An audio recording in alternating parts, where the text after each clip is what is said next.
Derivatives trading involves substantial risk of loss and is not suitable for all investors.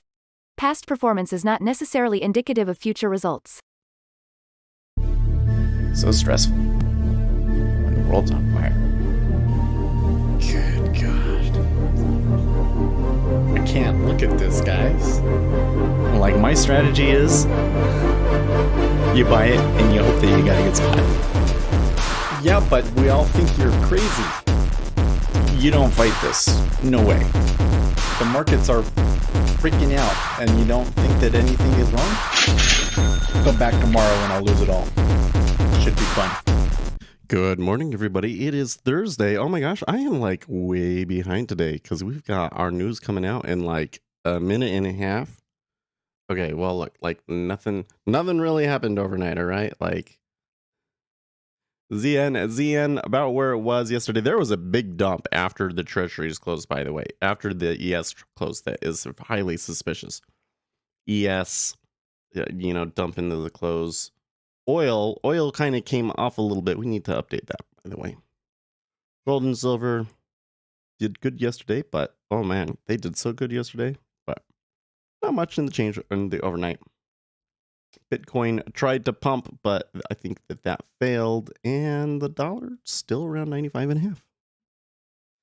So the numbers that we're looking at here, we are going to get the Philly Fed Business Index expected reading of 19, and the U.S. initial jobless claims expecting 225K. So let's see where this goes. It'd be interesting if to see how big of a impact this one ends up having, because we've had a couple of those moves that just were like it didn't matter, Okay, here we go. In the meantime, I'm gonna roll over oil.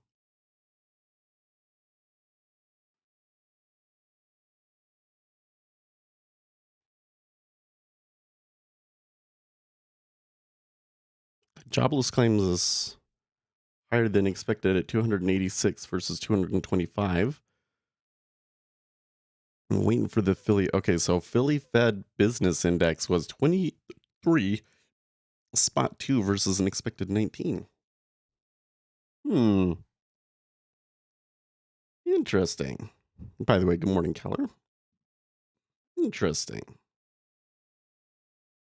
So that's a little bit mixed for me. Given that there was that New York Fed Manufacturing Index that was so bad, and now the Philly Business Index is relatively good, that kind of conflicts there a lot for me, I think. So I'm not sure what to think about that. It does look like the treasuries are moving up a little bit. I mean, maybe the jobless claims matters more. I certainly think that if there was anything that was going to deter the Federal Reserve from raising rates, it would be unemployment. So, oh man, I'm going to need to blow my nose. Hold on a second.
Well, if there's any question about where the market is, the news squawk that we Financial Juice was just pointing out where the 10-year yield was. Although it was kind of funny because he said it's very little changed, and then as soon as he said that, it started going. Oh boy. Okay, so this could be another move up. The dollar index is weakening, and gold is taking off. Gold is taking off. So this kind of looks like the same move as yesterday. Oh man, do we have to sell into 820s? I wouldn't have minded 1.83. Now though, I'm a little bit too concerned about a liquidity hole forming.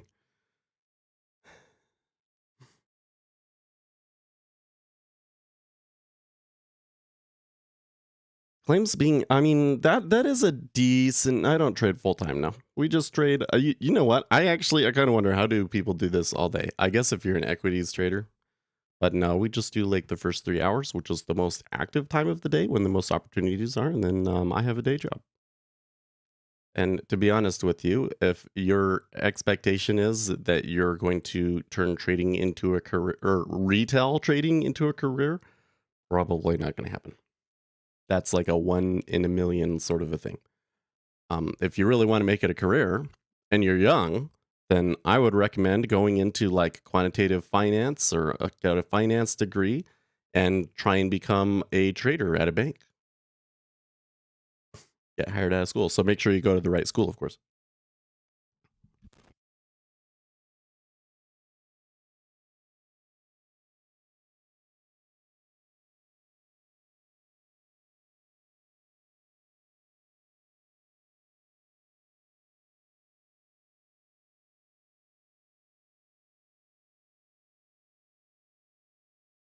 Well, the 5 year really spiked there too, by the way.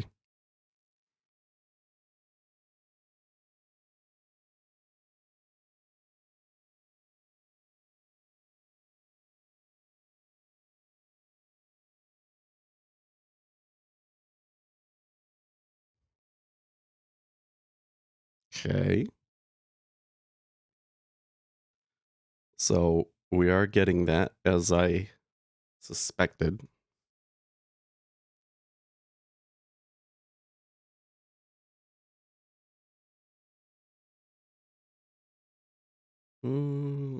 Not clearing 25.5 though.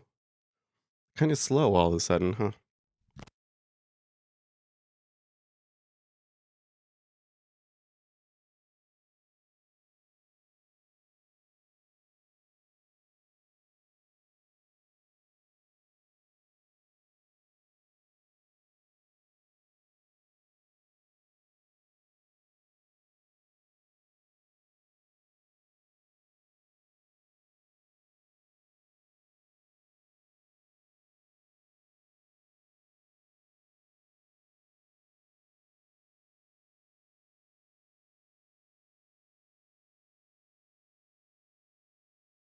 No.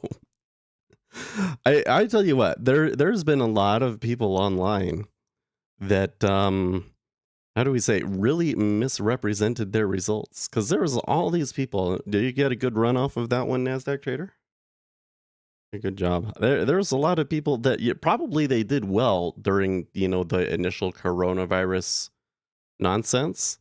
But like the average stock is off 43%. So like all of these guys just like lost everything that they made. Pre-market moves seem like, So if you make a move, if you make a trade off of the news, and you're right, then those are just awesome, right? You get out on the volume that comes from the news, it's great.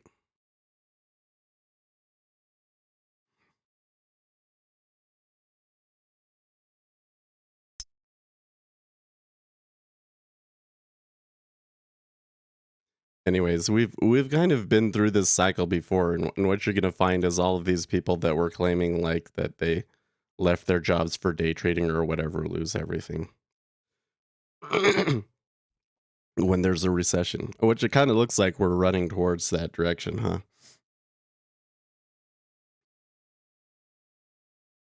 Hmm,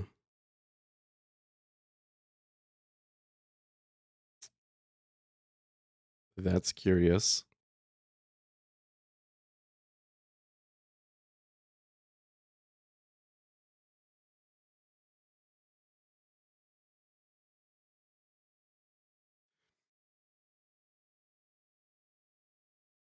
Why is that? Well, I think that the largest culprit behind this is that humans they want to believe that the world is fair, and what's more fair than Gaussian, right?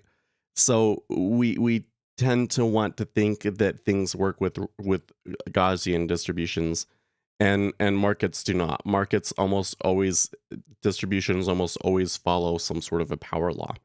And so what will end up happening is they don't understand the amount of risk that they're taking on to get those results, nor do they understand how unusual the market is. And so as soon as that market changes and things are no longer favorable for them, they can't cope. And because they were taking on so much risk before, when they lose it really quickly.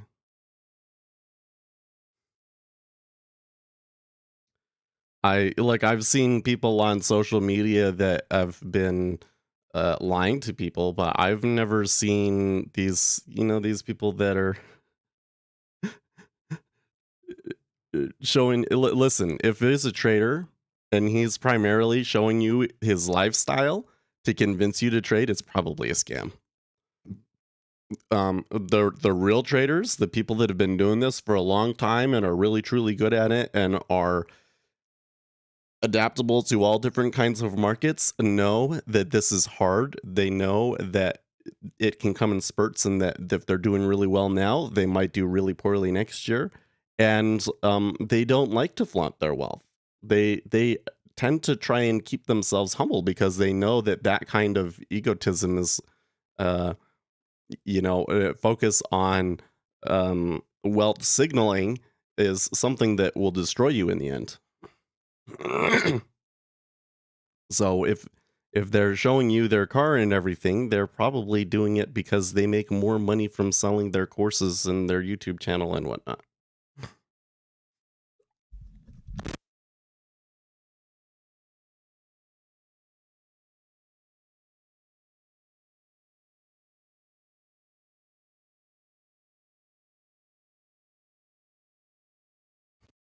Would you rather trade? I don't know. I would rather just trade news in general. So you know what? I was watching this video the other day, or yesterday. I was watching a podcast where they were interviewing Jean-Philippe Bouchot. And he was talking about a study that they had done recently where they looked at the volatility impact pre and post news. And just like every major move that happened. And it was really interesting because they did find that there are a lot of moves that are not accompanied by news, which is something we know, or that could be informational content causing them, but not necessarily breaking news. But the thing that he found that was really interesting was that the market's behavior when we could confirm that it was news and when they couldn't was also different. Isn't that interesting? So if it's a large price move caused by self-excitation, like the market just kind of moving around and it eventually becomes too much and there's a stop run or something like that, the market behaves differently and it takes longer. There's more of a ramp up into the event, and it takes longer for that volatility impact to decline because it's almost like people don't know what to do because they don't know if it's what's causing it or if it's news or what. Isn't that cool? Real trading is horribly unhealthy, sitting in a dark room for hours on end begging for death. Well, that was like what we were talking about yesterday, that equity trading is a little bit different and requires a lot more research, and probably you're going to be spending longer hours doing it. Is speculator Seth buying? I might be. I might be to be. You should have seen what I just coughed up there. No, what's happening is I have been sick for the past few days, if you can tell from my voice. And I've gotten to the point now where it's like my nose is not like actively running, but there is a lot of buildup in my head at night. And I guess the shower wasn't enough to loosen it up. So now it's kind of coming down in my throat. And I'm coughing it up.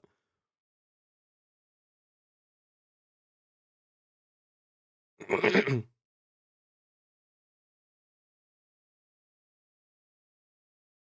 morning, Octavius. Okay, well, I'm still a believer in the upside here, but certainly we didn't catch the right spot, did we? You got Omicron. No, I don't think so, but I don't think that the symptoms are consistent with Omicron, but I did catch something. And for me to catch something is usually pretty significant. I think in this case, the reason I caught it is because I just got a really big load from my wife and child because they had it for a long time. And, I'm like sleeping next to them and everything. I was going to get it. That said, it hasn't been too bad. It's only been just this week.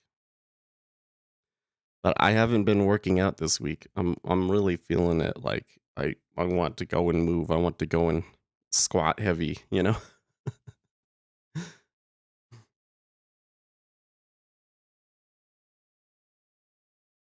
Hmm. Doesn't the Futures Traders live stream start more at the top of the hour? Maybe not. I guess I've never paid attention to that. I'm like, oh, he's gonna do it at 6:45 now. Okay. What do you mean by volatility? You are right. It appears to me that during news, the move have almost no pullback. It certainly is less risky for me, but I don't know. Okay, yeah. So they're defining volatility as like the range of 1 minute candles on a relative basis versus the last 300 candles, right? So it's basically like a average true range indicator with you know standard deviation applied to it. And a big news move for them was like a fourth or sixth standard deviation move.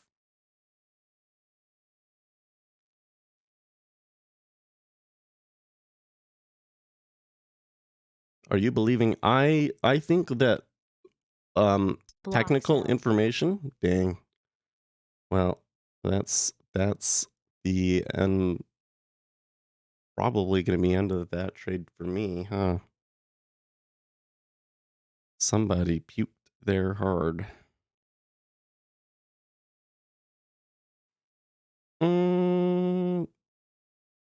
Yeah, let's do that.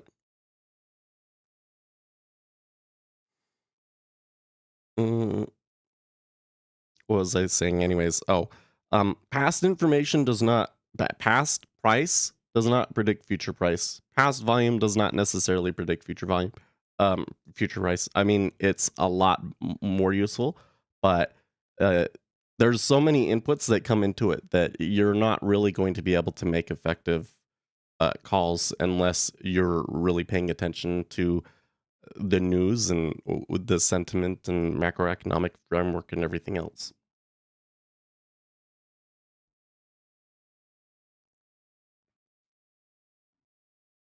No, but I mean the pullbacks or chop. That's what kills traders when they're too much drop. Oh, well, think about it this way. All right. There's no news, no reason to trade, and the market maker knows this, right? So what's he going to do? Well, he's going to take fills against you. He's always going to put his buy and sell relative to another instrument, and he's going to give the price that he gives you is going to be prices that are advantageous to him and not you, right? And then he's going to take the fills. You're going to have to pay up, and he's going to take the fills. And if all of the retail traders come in and buy, he is going to take those fills, and what he's going to do is he's going to take fills on this side, and he's going to let it tick down this side. He's not going to take fills on this side. He's going to let it come down to the place where he can take profits. Right? He's going to make it easier for him to make profits. And so if there's no reason for it to move anywhere, you, the retail trader, literally cannot win in that situation. Well, let me not say literally cannot win. On average, you're always going to lose because the market maker can just react to what you're doing. And since they're always going to be at the front of the queue, they have and they're the majority of the liquidity, they're always going to have the advantage over you in that situation, right? If there's no reason for it to be moving. Okay, well,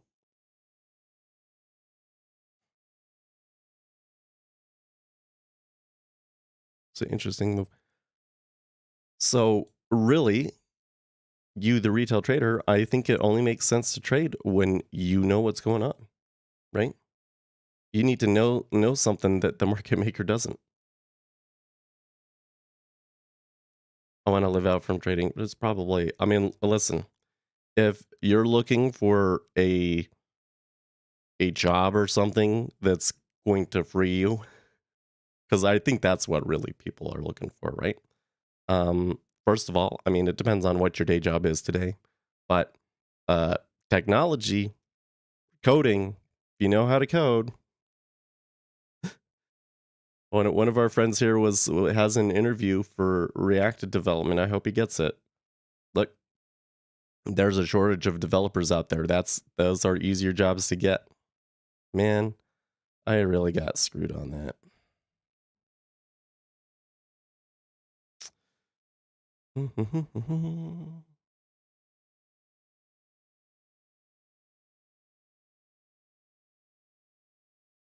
Hmm.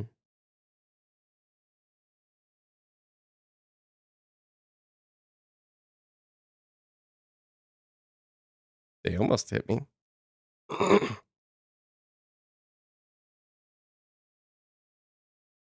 Can you I'm working on it, but I've never done that before. Coded neural network.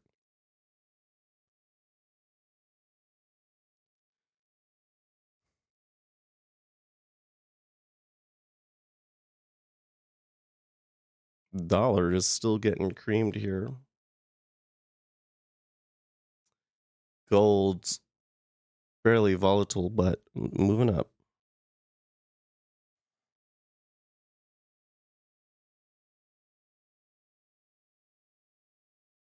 But anyways, my larger point was that pretty much any other hustle you could do would probably make you more money and would be more likely to make you money. Another really good hustle, another really good side hustle, having a YouTube channel. YouTube channels can do real well. I have to say, doing a day trading YouTube channel is a lot of work. There's probably easier YouTube channels that you could make. Do you prefer scheduled news or surprise events? I don't. I don't really differentiate. I just prefer to take a trade when I have a good reason to think it's going to go a certain way.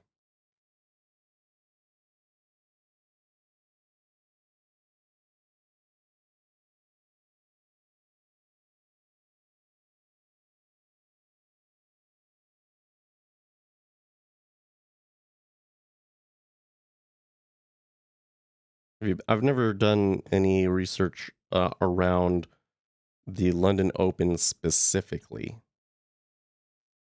I have a Ninja Trader strategy I could send you that would help you test that, though. A strategy that's as simple as take a trade at a certain time based on the past 5 minutes of action.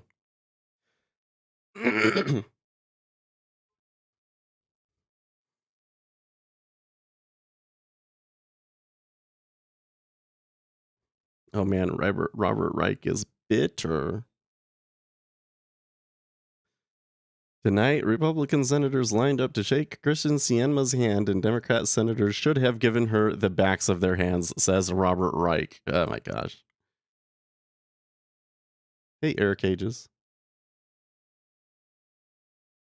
As I know, order flow scalpers learn than most people. Well, okay, so here's the thing, is that in the 2000s, there was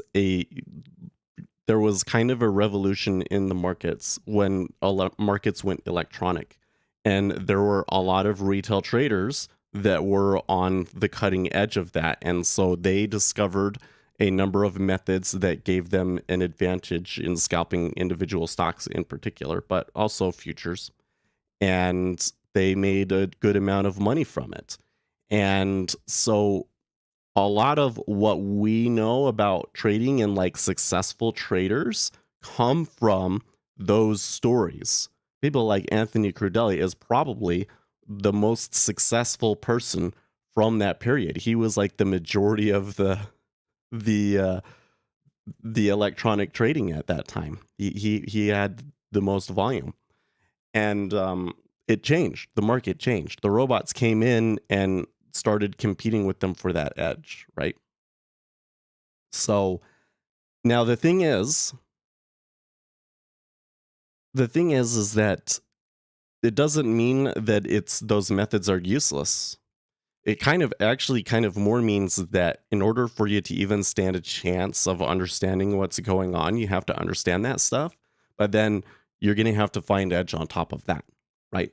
So order flow is really, really useful because it shows you what's actually happening. You can see the individual orders. Price doesn't tell you the whole picture, right?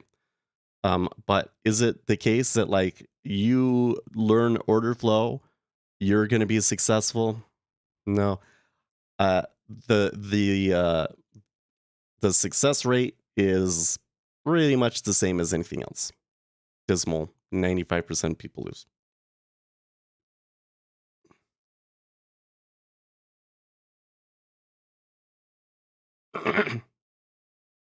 I'd put you guys up against anybody else, but you know, I think we just have to acknowledge that the edge that retail traders have is very limited, and you kind of got to know when you have an advantage and when you don't. I don't think I'm very good at knowing when I don't have the advantage, you know?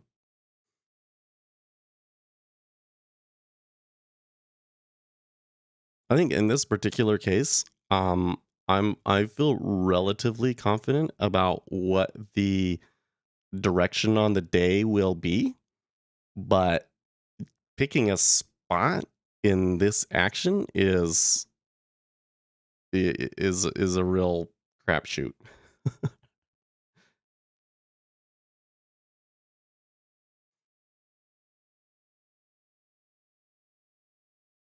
I think that part of what we got going on here is that there's more steepening, and so the 30 years is kind of dragging us down.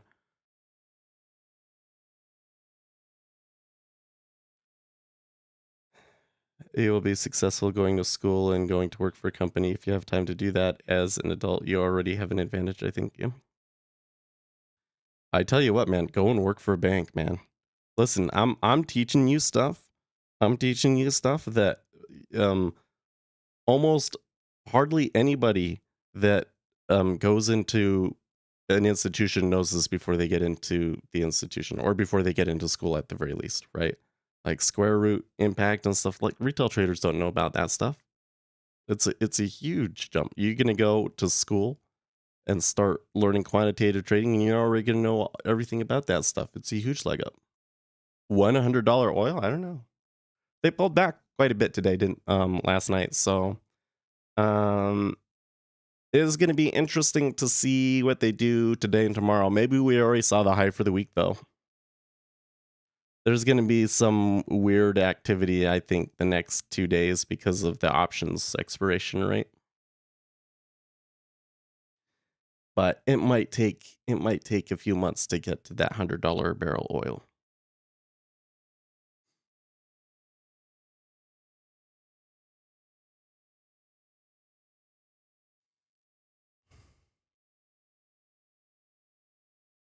Also, if Russia invades Ukraine, probably that price is gonna skyrocket, right? Did you see Joe Biden's press conference yesterday where he was basically like, well, as long as Russia's incursion isn't too bad, we'll probably let them get away with it? I was like, what the heck are you doing, man? I should not let that guy talk. You live in a beneficial time zone to work. I really do, Brad. I really, being in the mountain time zone, it really helps. It really does. An SMB trader made 1 million in a week? Probably. Listen, I know for a fact that some of the guys over at Axia have made $1 million trades.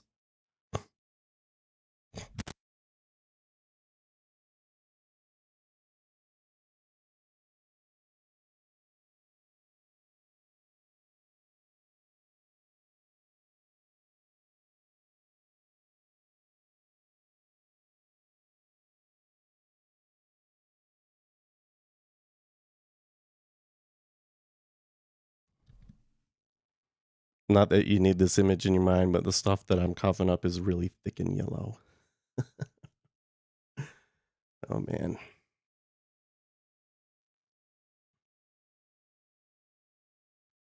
But here's the split side of that NASDAQ trader killer.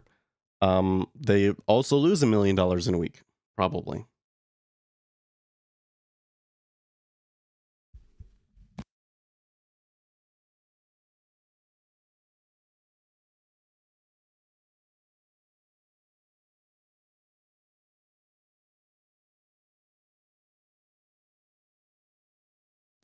Even though I know it's not the thing that people want to hear or that makes the channel popular, but anytime that we talk about the chance of making money, we have to talk about the risk that's associated with it. That is our moral and, frankly, legal obligation. We always have to point out that there is substantial risk of loss in doing this, that the reason that you can potentially make a ton of money from futures trading is because 95% of people lose everything that they put into it. It displays extremely fat-tailed distributions. The people that are successful are really successful. Well, I'm feeling a little bit better about that.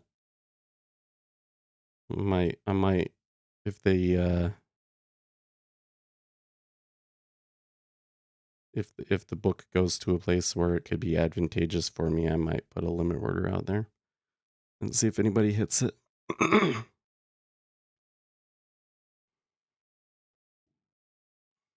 Ah, very good. Okay, so Secretary of State Blinken is saying that if any Russian troops go into Ukraine, that there will be a response. So that he is doing cleanup from what Joe Biden said yesterday.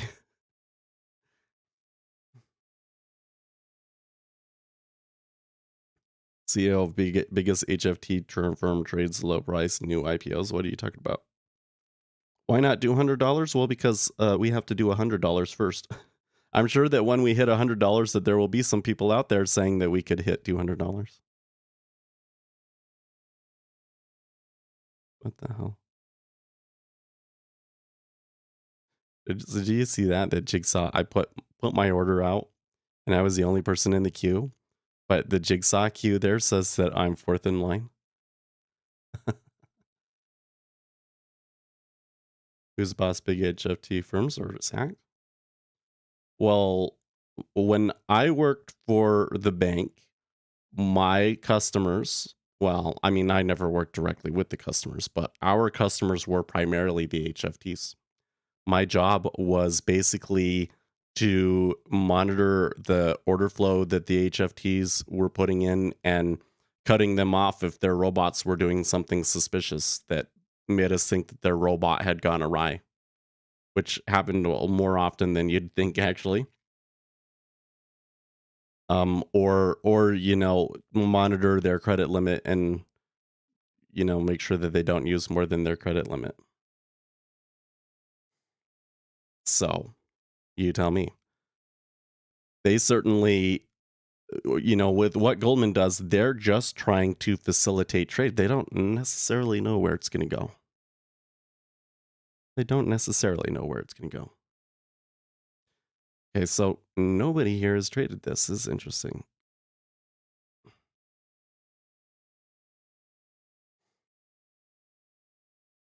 Well, I don't think that anybody makes the rules NASDAQ killer, except for the government and the exchange.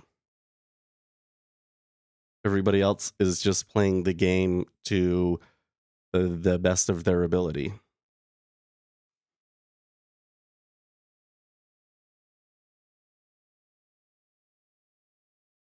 HFTs are the boss of the SEC, maybe.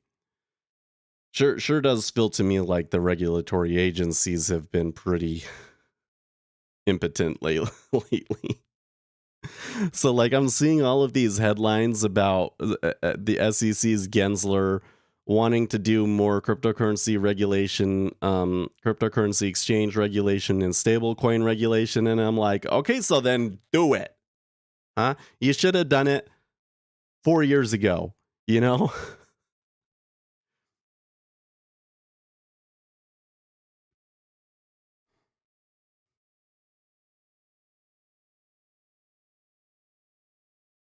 I mean, I don't think that taking an approach to the world of who is the individual that controls the SEC or the exchanges is really going to do a whole lot for you for trading.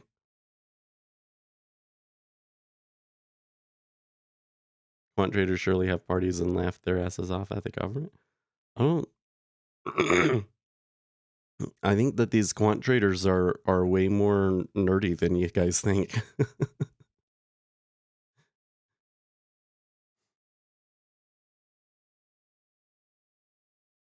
Okay.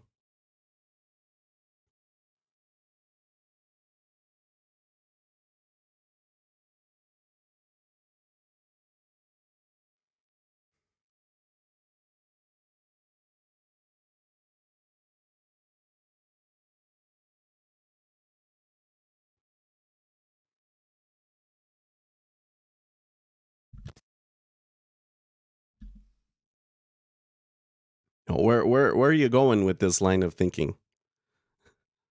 What? Just get to the payoff, you know?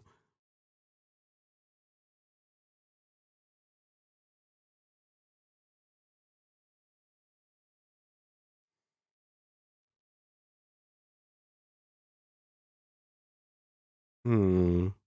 So, interesting thing I'm just noticing on that last move there in the treasury is that the curve flattened back out. The 5 year is the one that pushed us down there. I think that I have been a little bit confused at us moving up and steepening.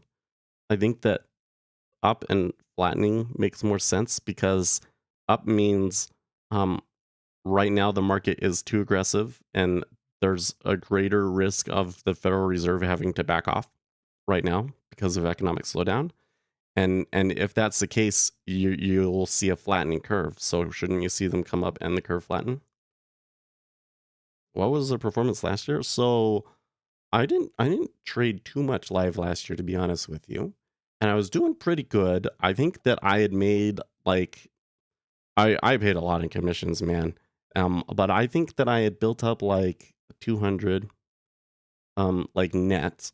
And then I went and I decided to do an uncharacteristic trade in oil. And I lost about $1,000 plus on that trade.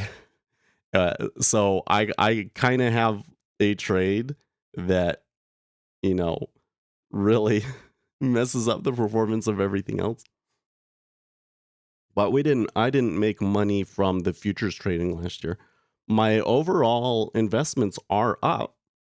Overall investments are up, but not didn't make a ton.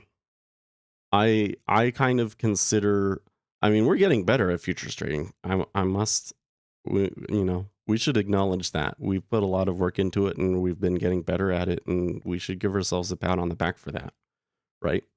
And the really unfortunate thing is that you can be really good and still lose money, right? Because the game is really hard, and it's kind of, frankly, it's not to your advantage to play. No, like $200, dude. Look, we're talking about like, look at what we're doing here. Okay, well, okay, so here on my DOM, do you see these little do you see these columns with the blue and red numbers? That's profit loss on individual trades, right? And another thing that you can see is even though I star out most of the account names so that you can't see account numbers, you can see enough of it to tell. So this one right here, the NT8-1, that's a live trade. And this one up here, it just starts SE. That's my Sirius sim account, right? So that one's a sim trade. So here on this sim trade that we've had open for like a month, we've made 8,500, right? But over here on the live account, right, we're talking about making or losing $10, okay?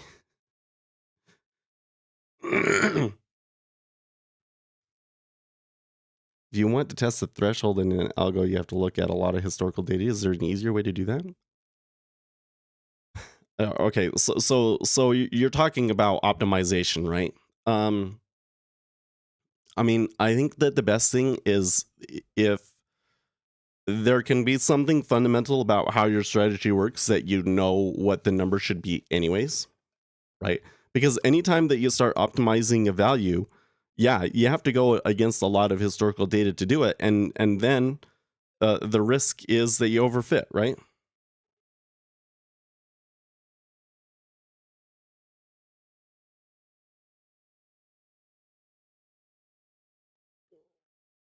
I don't know if there's really any way around that, or at least if there is, it's something well beyond my own expertise.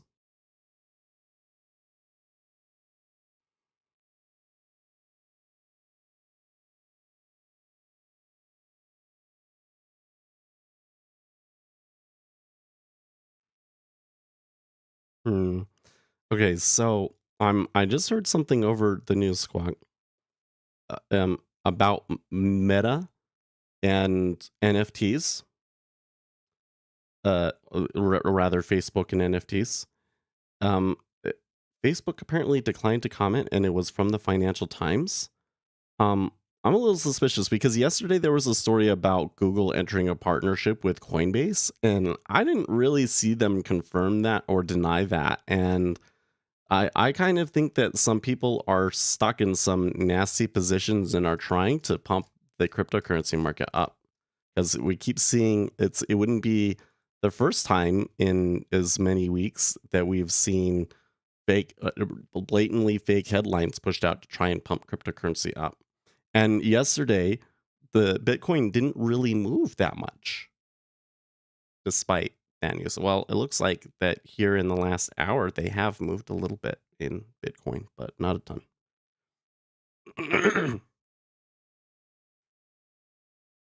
I'm convinced that Seth is a PsyOps agent trying to recruit new coders with the goal of leading the digital Fed dollar revolution. This channel should be renamed to "Don't Trade It, Just Code It." Like, listen, I'm trading it, right? It's just the issue that I struggle with is that a large portion of the what is the audience is interested in trading because they think that it's going to make them rich, and they really aren't aware of the statistics behind this. And because again, all of the stories that we have built up around this are based off of people in the 90s and the 2000s that found structural edges in the markets that don't exist anymore.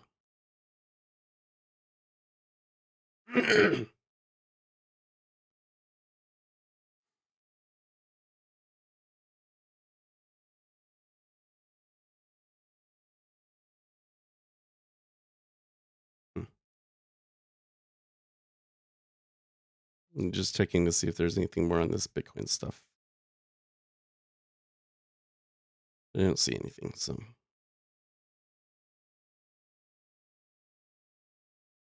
anyways, there's just a lot of people that are lured into it for the wrong reason, and it's not like I'm not happy to have those people, right? Definitely. Hey, we want to be successful and we want to trade, but you know, I have a moral obligation to let people know, what the situation is. Like I want you guys to trade, and I want you guys to get good at it. I just don't want any of you to be led down this idea that you're going to become a millionaire from it, because you're probably going to lose money, and there's a lot of risk involved in it. And I want you to understand that risk so that you preserve your capital so that you can keep trading as long as possible. Because I think that the bigger game here is that at some point a edge might reveal itself, right? Just like there were changes in the 2000s that allowed some of these electronic traders to make retail traders to make a ton of money. There can be changes in our markets in the future that could be to our advantage. One thing that I see on the horizon in particular is the possibility of a commodities super cycle. If there's a commodities super cycle, then the knowledge that we have about futures trading is very valuable, and we might be able to leverage it in the future. And if we're in markets that are roughly moving up, that tends to be advantageous for you trading it, right? So I want you to be able to last as long as possible so that if an opportunity like that ever comes along, we can take advantage of it together. You know what I mean?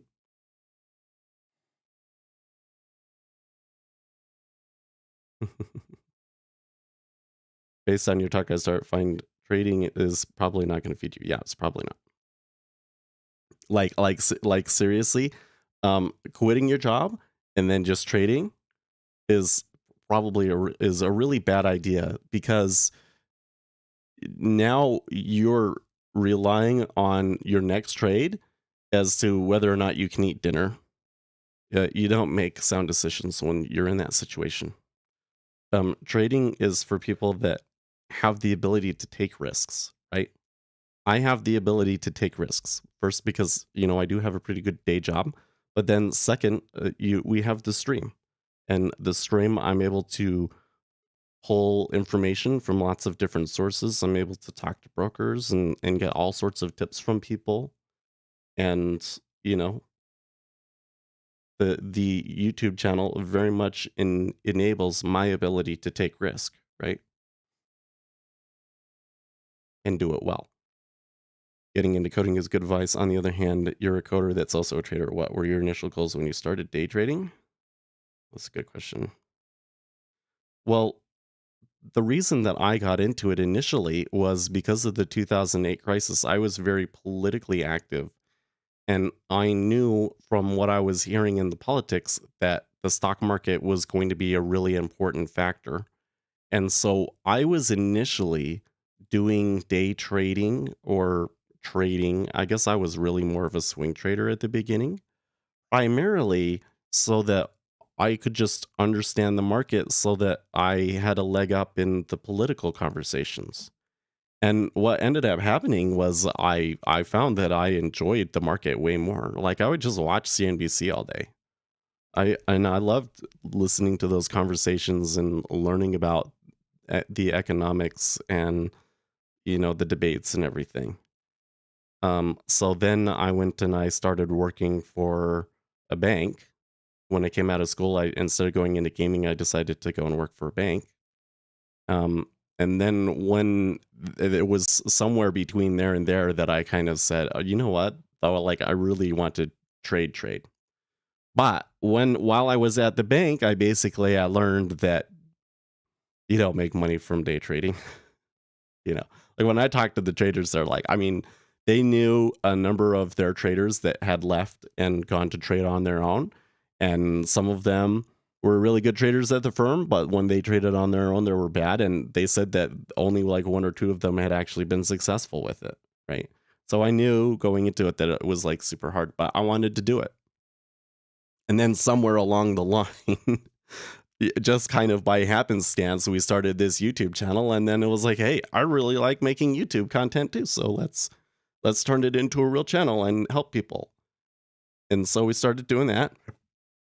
And then somewhere along the way, we learned information, and we said, oh, this is really important information that probably the whole world could benefit from knowing. So now we're kind of on the path to trying to teach people that and make the channel more of a resource for people to find, to become informed about the markets. It's kind of the transformation that I'm hoping to make this year. That's why we've been making these order flow videos, and I'm really trying to get like the most important information into some easily digestible videos. And once we've laid that framework, then we should be able to talk more about the macroeconomic framework.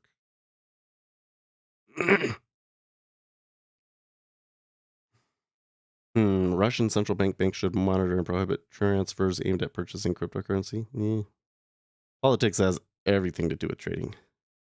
But it really was the other way around, right? It was trading had a lot to do with politics, apparently.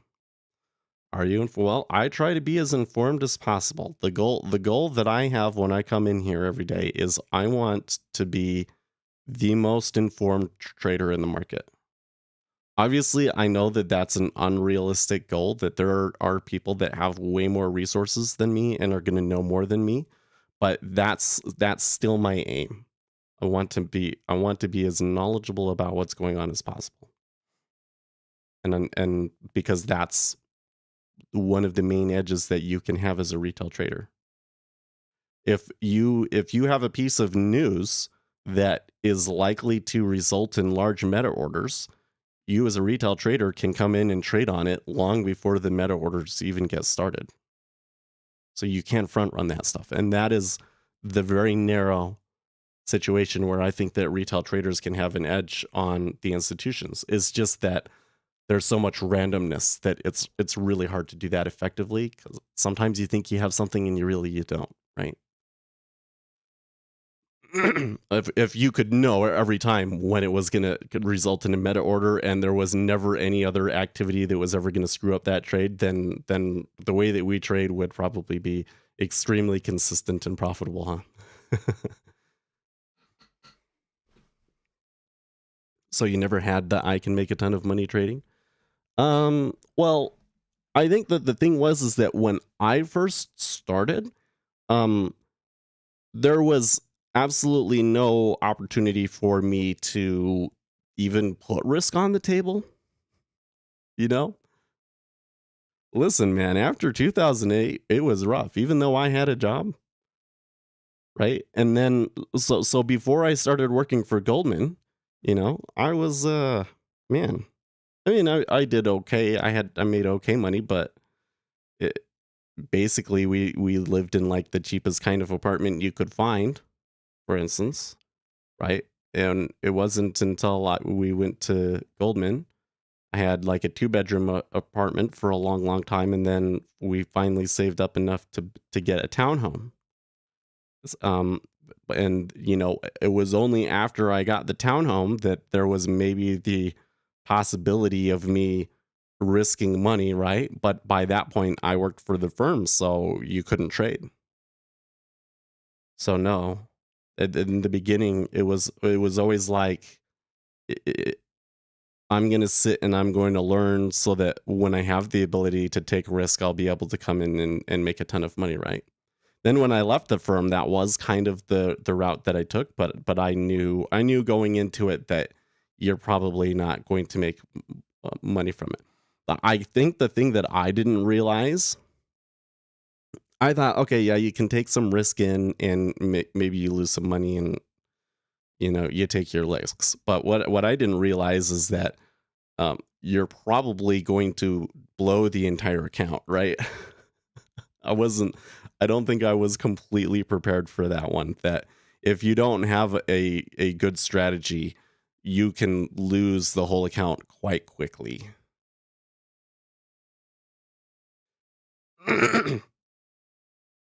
Wait, FTH, where do you get it from? What do you mean by that?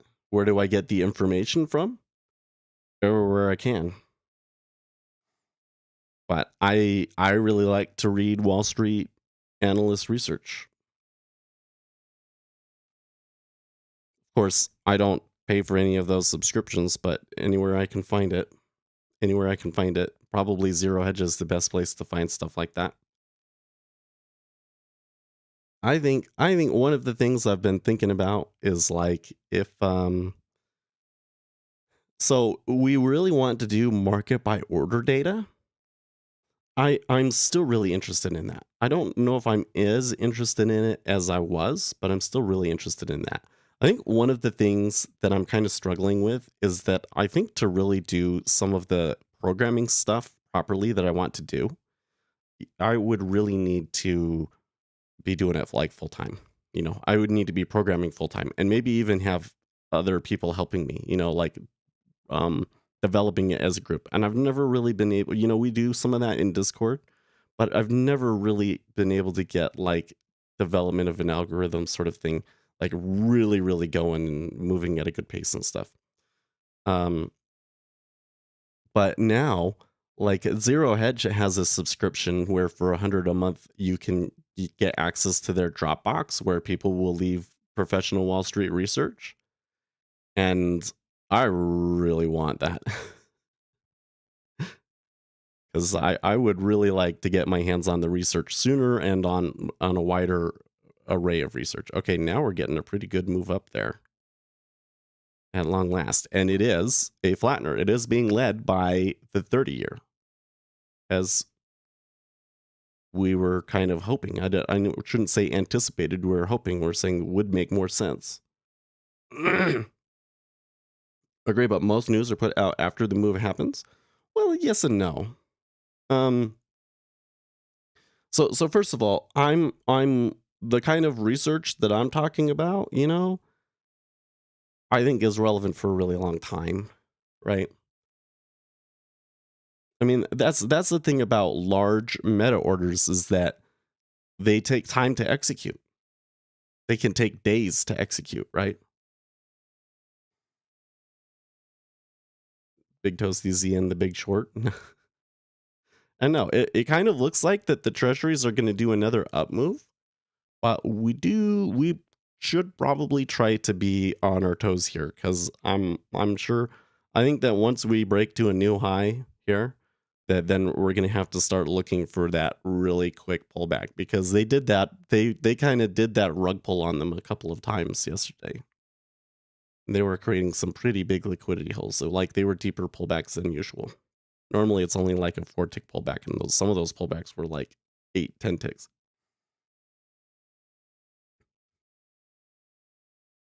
We think about people, day traders, which put their trade history of the year and they are managing good money. Okay, so if I'm gonna look at somebody's performance and they want to impress me, I'm gonna need to see 5 years worth of results. Because especially over the last 2 years, we've had extremely unusual markets, and you can't expect those results to be typical, and you can't just look at those results and expect to be able to duplicate them yourself. Now, if they've been doing it for 5 years, then maybe you got something better. Let's for GT 350 says 4 years. Let's just say 5 years because that's a round number.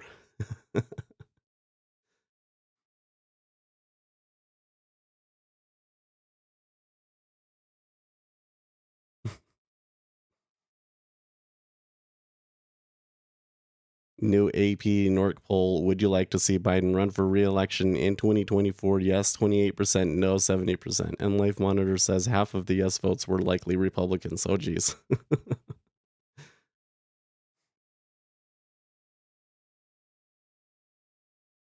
I tried programming the footprint imbalance auto trader, but it doesn't do well.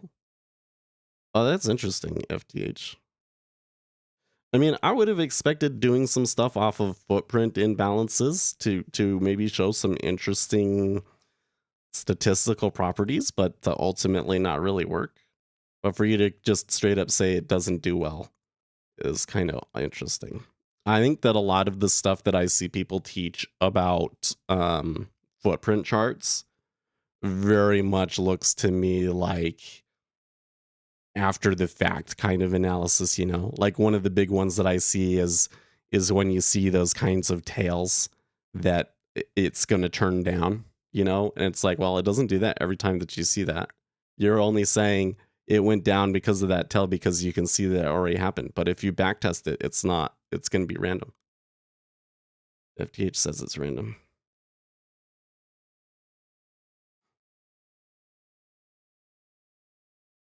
It is kind of like it's kind of, yeah.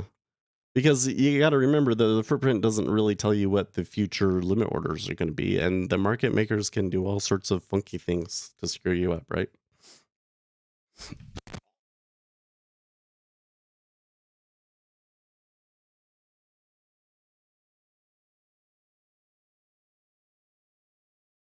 It wasn't as much on that one. I think I'm getting myself cleaned out. Do you have any experience on how to test the maximum amount of contracts one can trade in a product without creating much price impact? Yes. So I shouldn't say experience, but I am aware of a number of pieces of information that can help you on that, right? So I have a video series about how to develop your own strategies. And one of the things that I talk about is the maintenance of the strategy after you've got something that works. And in that video, I show you a simple model that you can use to determine what the maximum size that you can trade is based on the market movement. But essentially, it's going to be based on the volatility that you're seeing, the distribution of the volatility that you're seeing, and the distribution of the volume that you're seeing. And based on that, you can calculate, based on your price target, what the maximum number of contracts that you could trade would be. Now, if you traded that maximum number, you would be like the majority of the volume. So obviously that's not really very realistic. So what I would be doing is I would be taking like a portion of that. But, one of the things that you should remember, and this was kind of really being reinforced to me when I was watching that interview with Jean-Philippe Bouchot yesterday, is that the square root law of impact essentially means that 1% of the volume can be responsible for 10% of the price volatility. Right? So like if you have volatility is X, then a 1% move in volume can be, X times 0.1. Right? So your impact can be a lot more than I think a lot of retail traders anticipate sometimes. Okay, well, we're at the equity open and we're seeing the treasuries sell here.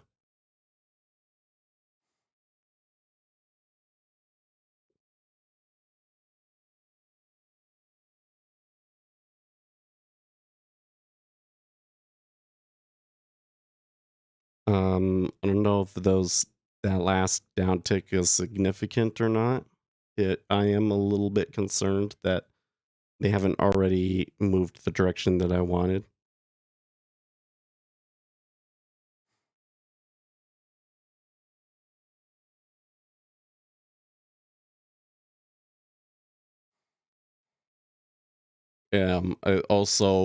Once again, that move was driven by flattening. The 5-year got slammed pretty hard.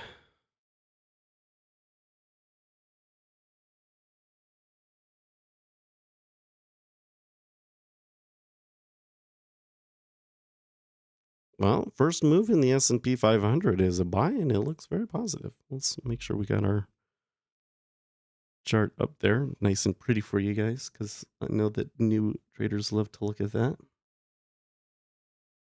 And there's another downtick. I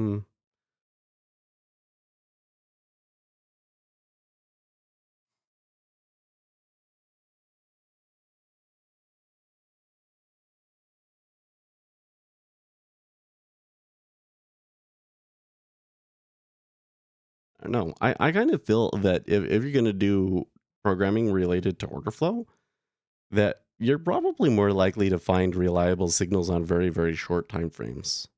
So I'm a little skeptical about how much benefit there would actually be from, you know,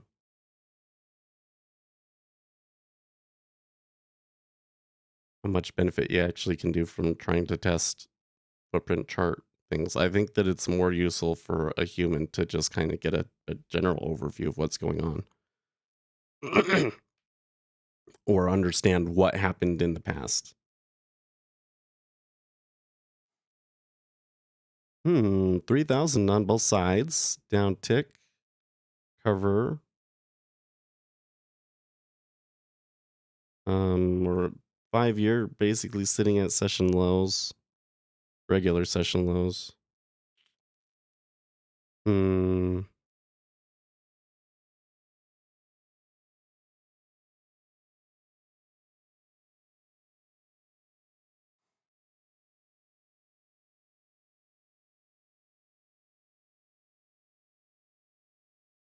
$5K and they take it back up again. Is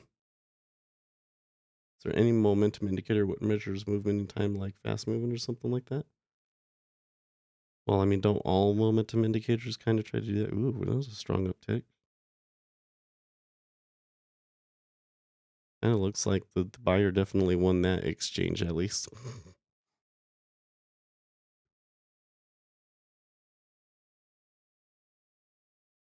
I don't know if it means that they'll be able to get above 24.5, but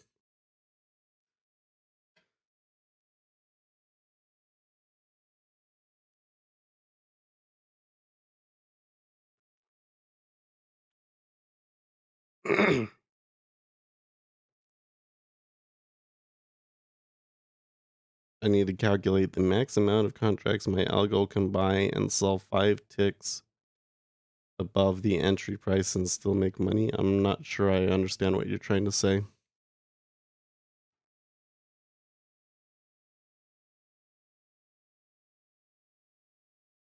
Are you saying that your trade is only for 5 ticks? Then yeah, that's part of the model. Is the um how big the price inefficiency is that you think you can make. Because it's basically trying to calculate, given current market conditions, how many contracts it's going to take to move things up 5 ticks.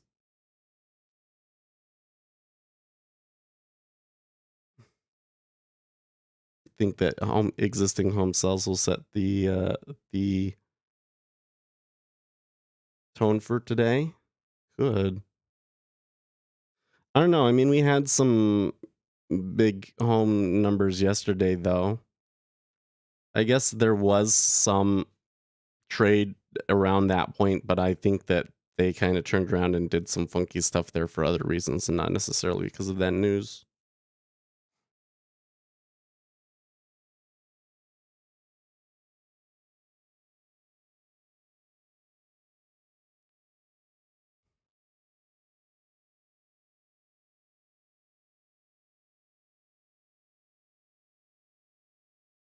Man,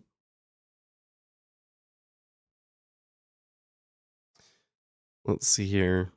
This is an okay open in the ES, but they did come back. Actually, the change in delta off of the open, like on that buy move, is a little weak. It's a little weak. In fact, it kind of makes me wonder if the treasuries are turning up a little bit again because of, you know, the equity weakness. People betting that the Federal Reserve is going to lose its nerve. Any idea where NQ or ES is heading? Well, they just turned down. That's all I know. Doesn't necessarily predict to me if it's going to go up or down. I have to say, I think that the current environment gives me a much better idea of what treasuries might do from day to day than what the equity indexes might do from day to day. The only thing that I think I can see that would kind of help is that the equities are kind of in a macroeconomic downside environment, right? So, um, I would probably be trying to be more aggressive on downside moves, but I'm not seeing anything that like directly tells me that we're going to move one direction or the other at this moment. Double done today. Hey, there you go. That's a good trade, Salim.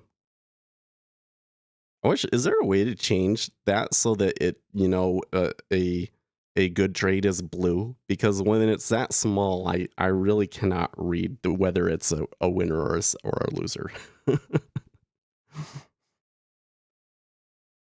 I need a bigger amount of red and green to differentiate.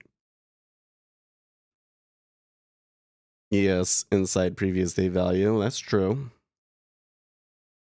Which doesn't really help you determine if it's going to be an up or a down day, really, does it? It's kind of suggests more that it might be a constrained day. I don't know. Is it just that for me, I just don't think that there's many good opportunities in ES? That might be it. I got to tell you, I made a video about this before, but one of the most useful things, that pieces of advice that I've ever seen, and I got this from, there's a guy that he was a really successful trader back when everything was on the floor, and he gave like a little webinar speech to the new guys, and somebody recorded it. But it is so much easier to make money in a market that is moving up. So if the S&P 500 is getting slaughtered, then that's not necessarily the place you want to play, right? If I was going to be trying to if I was trying to trade everything and, make the moves, I think I would want to be in gold today. Gold has done amazing today. And yesterday too. I think I'm ready for a real account, except for it's illegal in my country to open an account. I am looking into that for you, Nasdaq. What country are you in exactly again? I forget.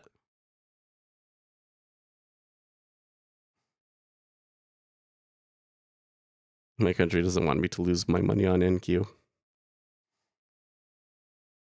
Live Action says, Seth, I agree. I think the ES will be tough this year.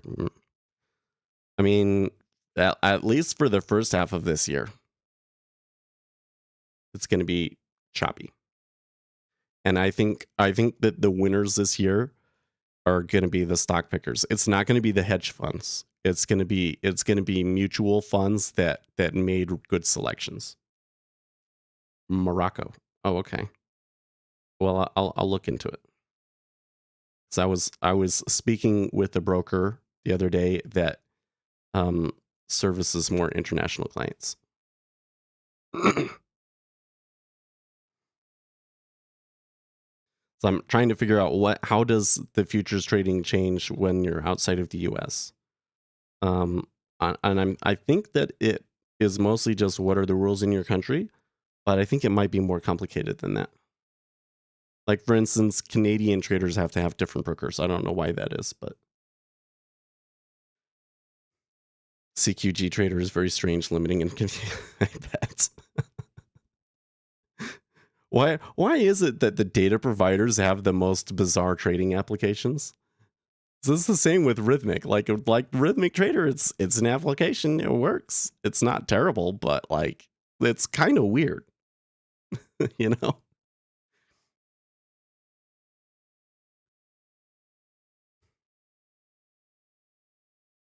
Well, I was getting a little excited there for a minute because they did get to 25, but they didn't continue. So now this kind of all just looks like testing the range, and that last little move down was just them testing the downside of that move. We'll see now that they're touching 23.5 and 23. We'll see if those buyers are still there.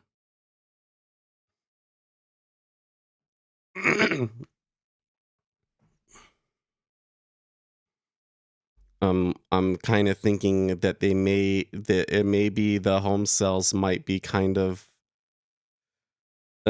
maybe the traders are holding off on making their big moves until the news at the top of the hour comes out. I don't know. I mean, there's also crude oil inventories today.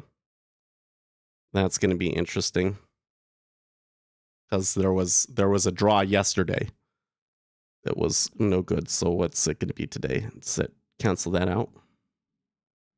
Oh, I forgot to put the trash out yesterday. Oh well, we didn't really have a big amount of trash. We'll be fine. Unless maybe my wife did it.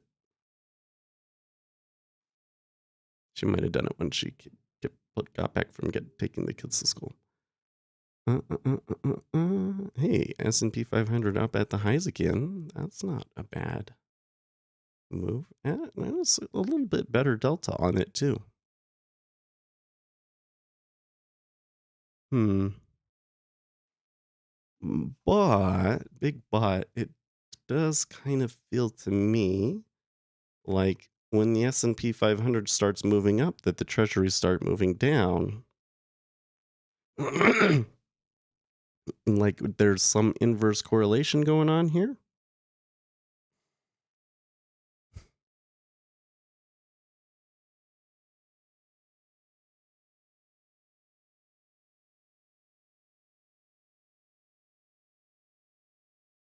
Prop firms are okay in my country as long as you don't open a bank account under your name. Plus, wise transfers don't work on anything except for a school fee or a visa fee. Hmm.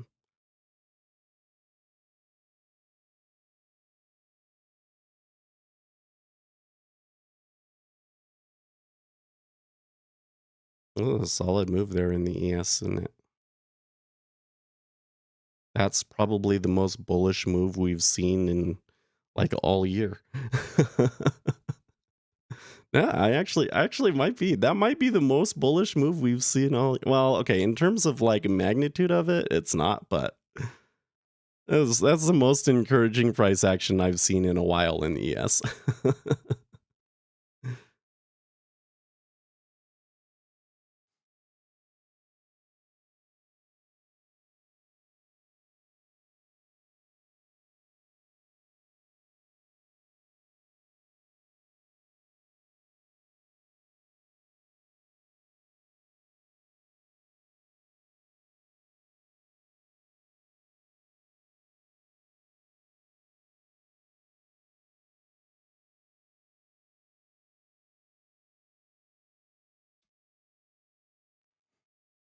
Ouch.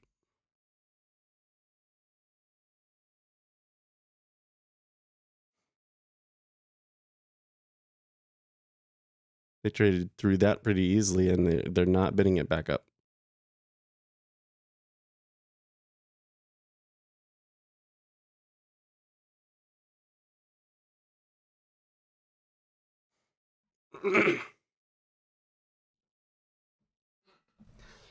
Well, I'll wait until after the news, but if I don't get something after the news, then I think I'm probably done today. Like that last trade, I was thinking that I had a good trade, but in the end, it was 6 ticks favorable, 6 ticks unfavorable. That is kind of looks like a directionless market. I probably could have been a little bit more patient there, but I don't know. I don't think that I've been dealing with the losses very well. Like sometimes when you're down, um, I want to stay in it still, but lately I've just been like I've been giving them up, and I feel like I give up on them too much, and that my win rate is suffering because of that. So the over the past week, I don't think my win rate has been too good. Let me come back and look at this. In fact, um, if I change this to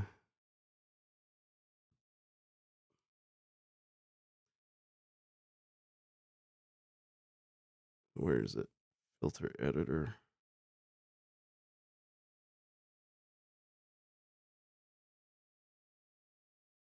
And there we go. And then I go back to the beginning of the week. Oh, okay, it's not too bad.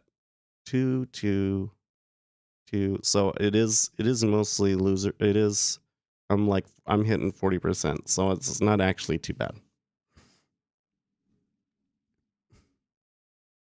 It's about right where we would expect it to be. It's just I've never been able to get any of them to really run.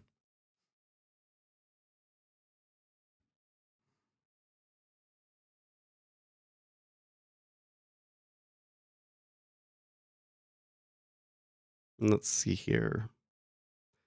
Bitcoin seems to be trying to make a run today. They're trying real hard in Bitcoin.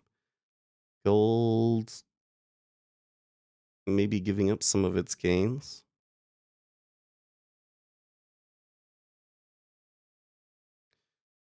Corn doing some weird things.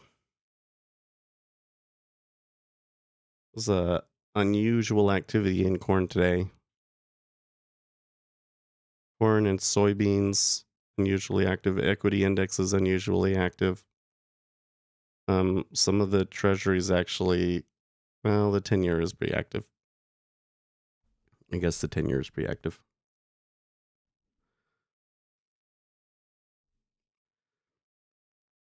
Yeah, so does Morocco just not want you to do futures trading? What is with that? Oh my gosh. Excuse me.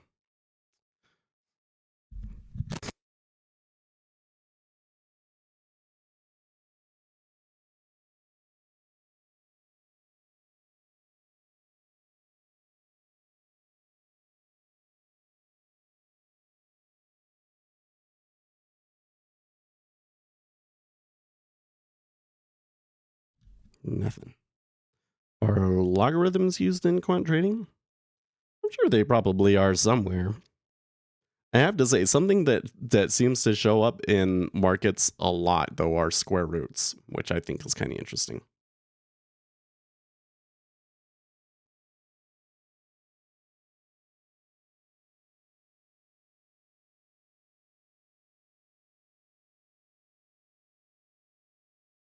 Yeah, see this action right here.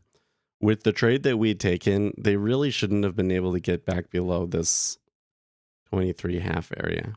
With them taking 23 and then not doing anything, that kind of suggests more to me that market makers are just screwing with us. There is a lot of activity in the treasuries, though, at the moment. What's with that?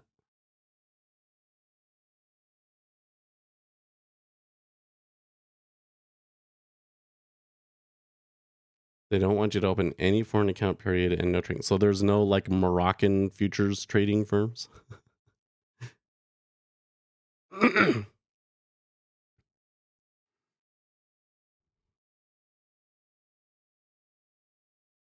long as your winners are bigger than your losers, 40% should be profitable, right? Yes, that's correct. But that's what I'm saying is that like my winners and losers are about equal right now. I've only had one trade that I've been able to get to run.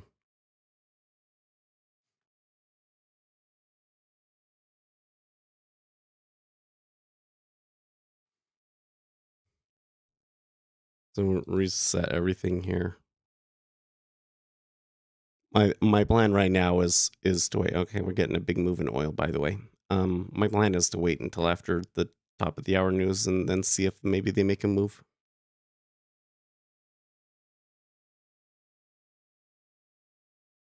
I guess the reason that it kind of sticks out to me is because yesterday I tell you what. So yesterday I really had an edge and I just did not make enough out of it.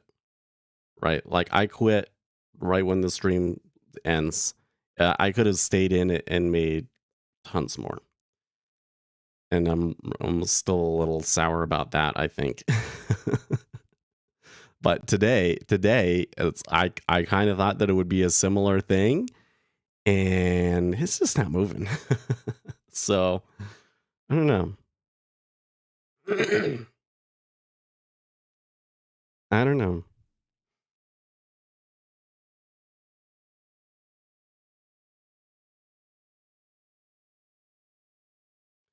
That kind of suggests to me that unless I really see something from the existing home cells or after the existing home cells that really makes me think it's going to do something, it's probably better. I probably just don't have an advantage and I should just stay out.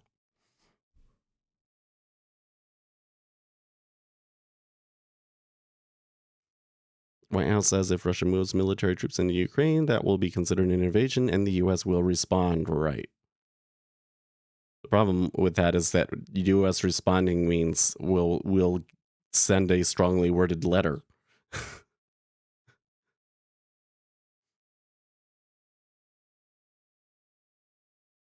I don't think anybody believes that the White House will put US troops at risk in Ukraine at this point. Donald Trump would, but I don't think that Biden will.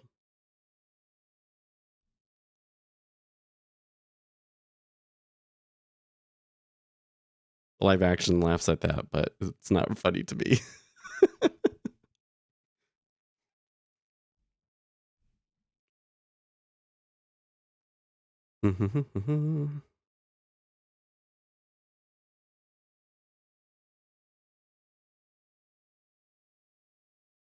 Yes, in Moroccan stocks and futures, and if you want to trade foreign futures, you have to qualify as a bank and need special permit from an exchange regulatory office and only elite firms. Oh, well then why not trade Moroccan futures? Unless you're planning on moving to the United States at some point. Maybe that's it. Uh-oh, what's that?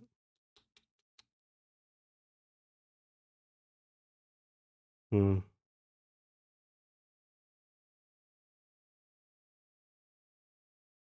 Yeah, a small little error, but I think that we're fine. I wonder how many other countries are like that.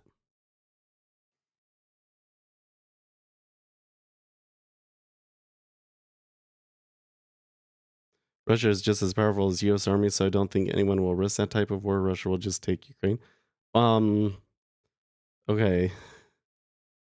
I mean, in a direct armed conflict, I think that the United States would eventually win. It's just that Russia is no joke, right?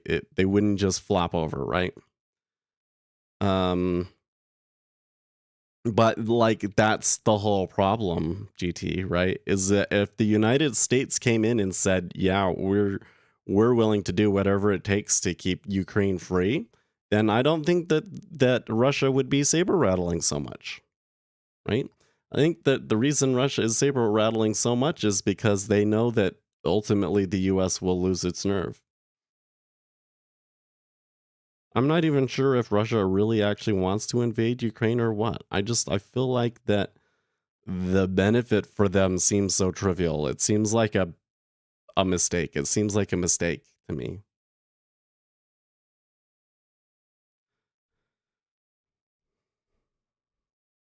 Why would the US just win? Okay, so you got to understand that the only thing that Russia really has going for it is its oil markets.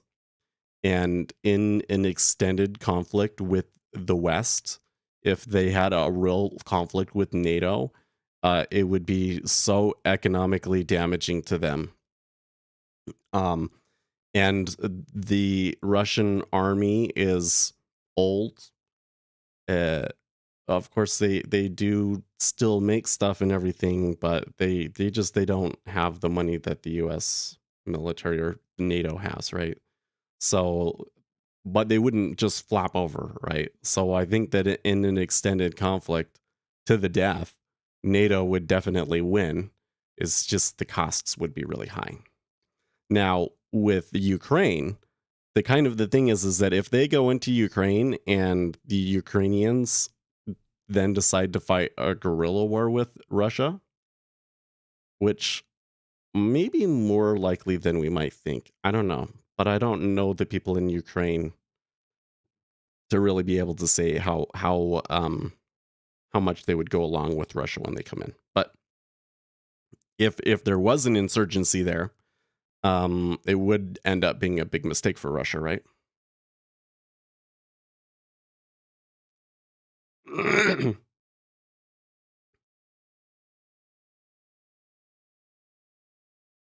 Hypersonic tools are hard to defend.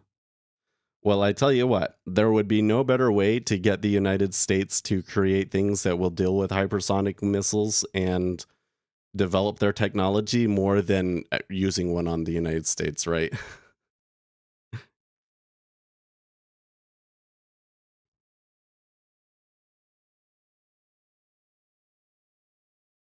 We can talk tough, but they don't want to create a Pearl Harbor, right?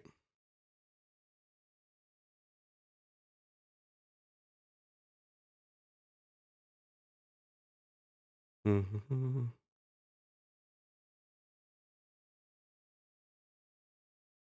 Here's one bookmap just tweeting about a guy that traded on the floor during the .com era, and I'm just sitting here and I'm like, yeah, because trading back then was different. It's harder now. Sorry.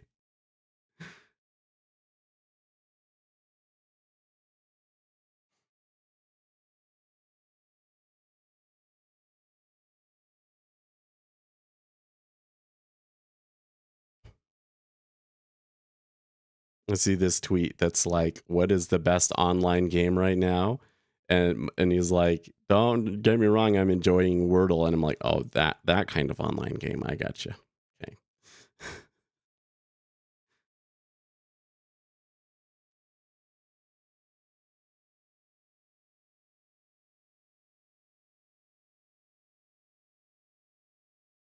You say that trading is easier today, GT350? I don't know. The treasuries at least ain't going nowhere. And that was a good move there. Maybe trading into well, that might just be rebalancing before the news. I don't know. Did you hear about the Russian sub? No, I did not hear about that one.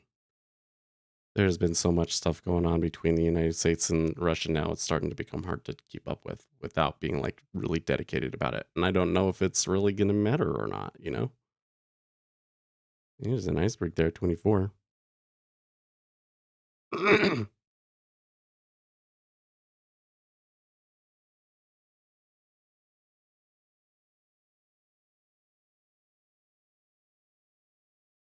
Just the real-time info available without having a Bloomberg terminal is invaluable. Yeah, any kind of a piece of information.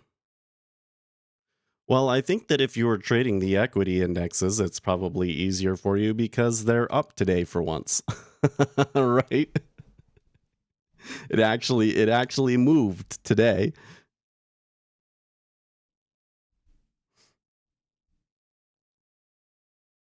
I think that's all there is to that. Like I said, I didn't have any piece of information that would suggest to me that the ES would eventually move up. But it's a pretty good move. Good move.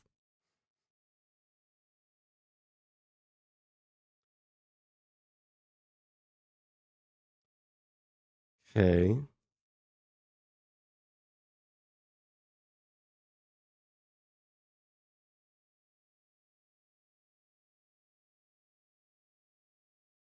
So the the home sales numbers are lower than expected, but I'm not really seeing much movement yet.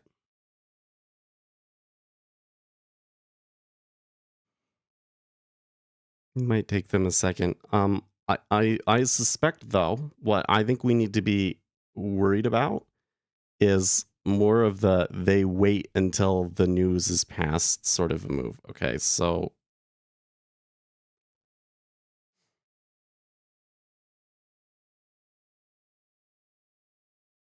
I am detecting a hint of a change. Should note that through that um area, let's call it the range between 22 and 26 in the 10-year, that the cumulative delta declined by about 20,000 contracts, and it just stayed in that range. So if we're going to see a meta order come in, like the sell meta order was already there and it didn't move the market. So what do you think that means for the possibility that the treasuries make a move up now? Well, we'll see. We'll see.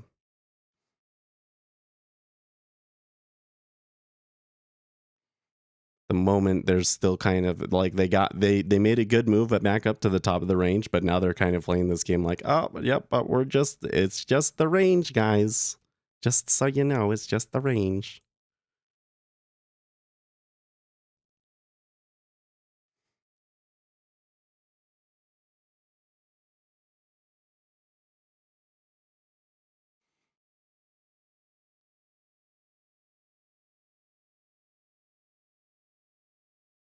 Watched a lot of documentaries on trading back in the days. Open outcry was very lucrative for speculators in the pits.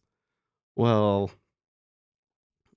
I think that the issue with a documentary like that is that they're always going to focus on the people that made the most money, right? Even back when it was open outcry pits, the majority of traders lost, right? I just don't think that it was nearly as extreme as it is today. There was a lot more market makers that made a living at it, compared to now, there's like hardly anybody that does that.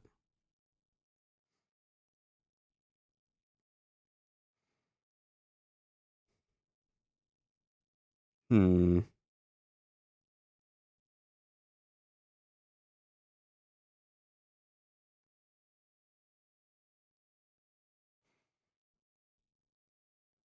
I mean, there was some good movement there in the treasuries, and now it's kind of chilled out again.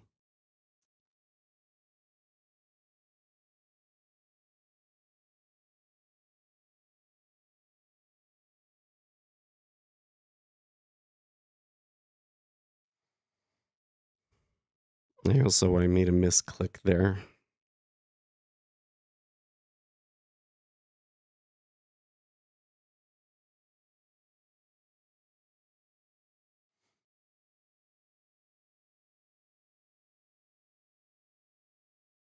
Hmm.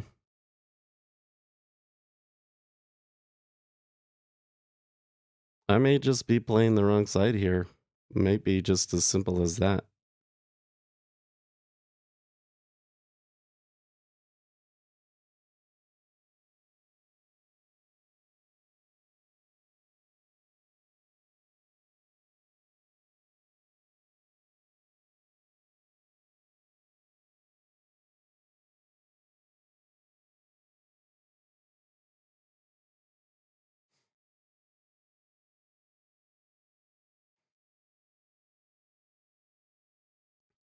Let's fix our boo-boo here.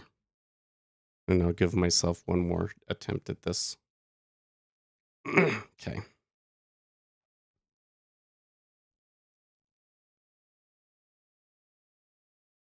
So the boo-boo that I made was that I didn't want to go into that with 2 contracts initially, so yeah. I don't know. Is it just rates are gonna increase here? Sure kind of feels like that's what's going on. Hmm.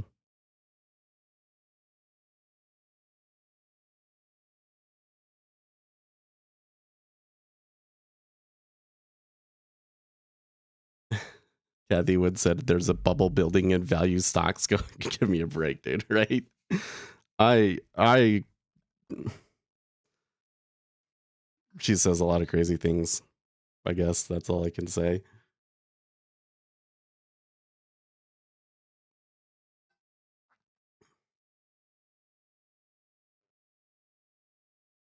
It's not like she doesn't know anything. I mean, she's um made a lot of interesting calls and, disruptive stocks and things like that.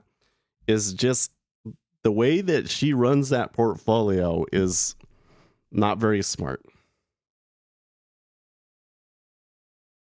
They should probably be um spreading the money out across a wider range of companies because they own too much of some of these companies, and there any kind of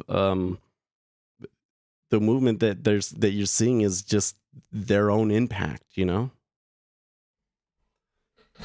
And so especially as people start withdrawing their money, you know it just makes their performance go down worse.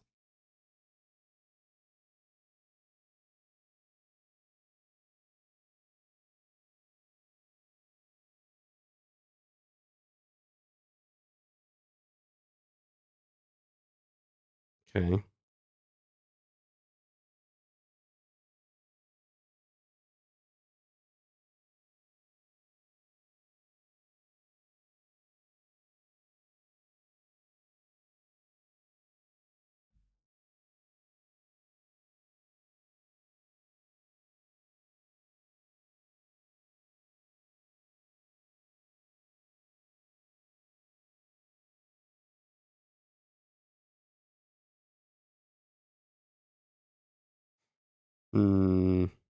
Nope.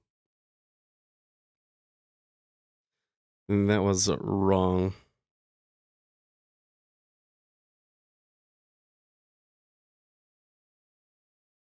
I was trying to play some games with them in the book there, and I think I kind of got it wrong. Let's see. Big Toasty says there he is. What do you mean by that?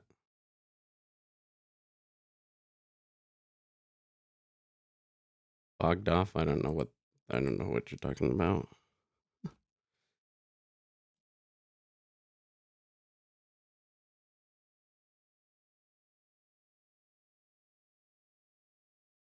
Boggled off?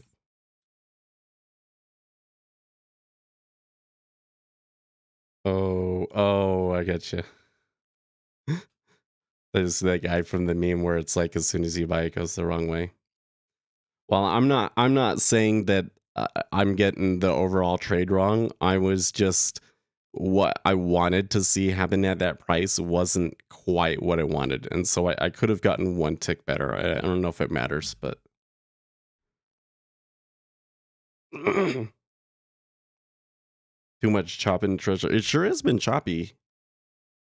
It sure is. But you know what? Like the volume in the 10-year has been sell, sell, sell, sell, sell.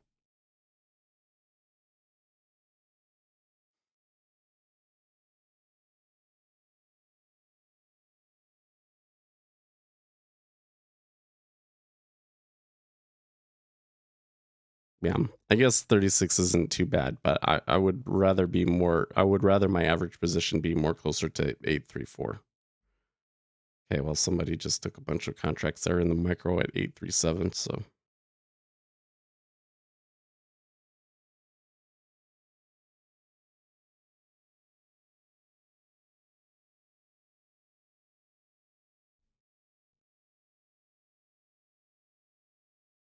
So like if I'm trading the micros here, I would prefer that when I hit into them, that it clears that price and they tick up, right? So if I'm using a market order, I'm trying to catch the edge in the micros, right? If I don't catch the edge and it comes back, it's okay. But what I don't want to see happen is I hit into it. Maybe they pull just because of Y1 order, but then as soon as they do that, they tick down. And that's what they did that time. So when that happened, that was kind of like I thought that maybe they were about to go there, and I just didn't quite time it right. I should have waited a little bit more, and I probably could have gotten a better entry. So maybe it's just random. I think it's a little bit, a lot of it is just random, but I pay attention to those sorts of things about how the market, the micro treasury reacts to my order.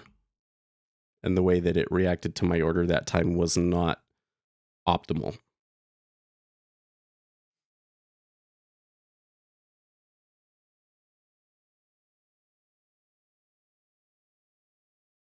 Hmm.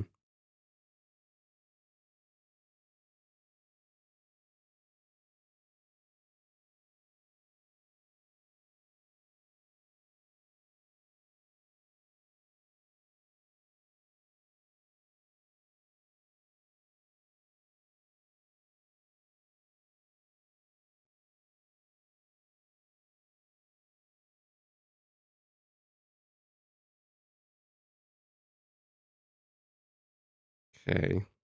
I am noticing that the spread in the in the 10, micro 10 is only 1 tick instead of 2 now. So that's curious. I guess that's probably just because it's been so freaking choppy. That might be a really good downtick though.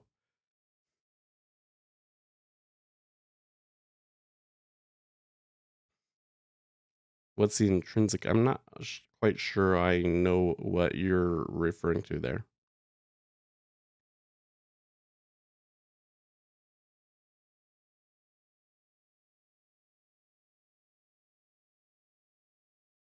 If anyone knows how sneaky banks are when they give you more credit, it's criminal. No, actually. They give you more credit in exactly a situation that you probably shouldn't have it. Hmm.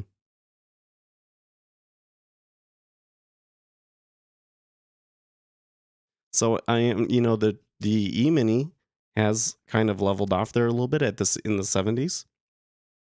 I'm wondering if the treasuries are reacting to that. I think that what's going on with me right now though is that this treasury market has been so choppy. But basically our whole session it's traded like a 5-tick range. So the treasuries have been a very difficult trade, and my brain is starting to go into reading a ton into like every tiny little thing that I see, trying to figure out what's going on.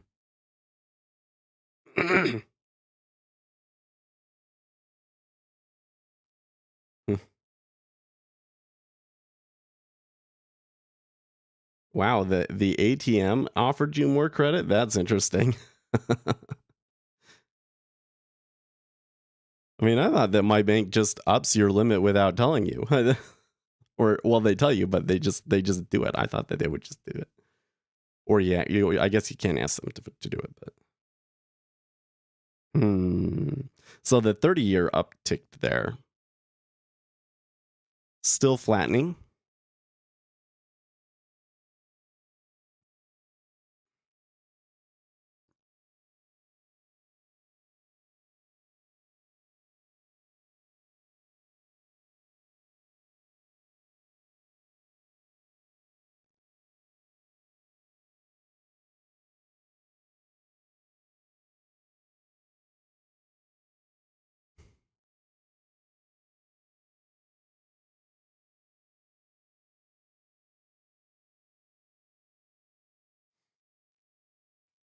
In Canada, they are crazy with easy money, really. Do you have an email? So you can email me, speculatorseth@protonmail.com, or you can check my website, speculatorseth.com. Okay, a little bit better of a downtick, even though it's still spreading and the 30-year is lagging. It is, though, the edge of the range, so we have yet to break.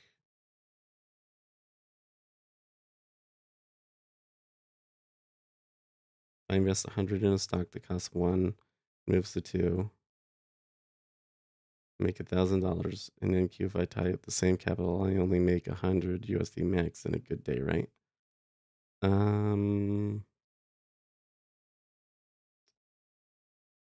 No.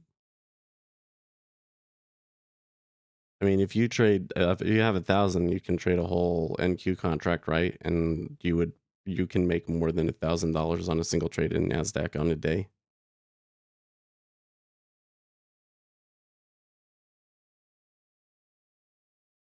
Leverage in futures is awfully deceptive. When you look at it, it's like, oh, yeah, it's like less risk, but man, it's like the degree of it is just so much more. You can just lose it so quickly, man. I don't think I certainly was not prepared for that when I started trading. Okay. They are starting to push the bottom of the range. A downtrend in the 5 and the 10 is becoming more apparent.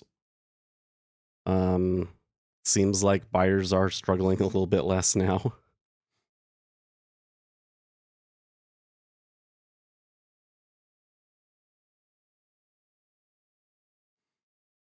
This spot right here, though, is still kind of like are they going to do it or not? Yeah, you can make $1,000 off of well, I mean, come on, you could show me $2,000 trades almost every day. Okay, let's go check that. Yeah, I get what you're saying.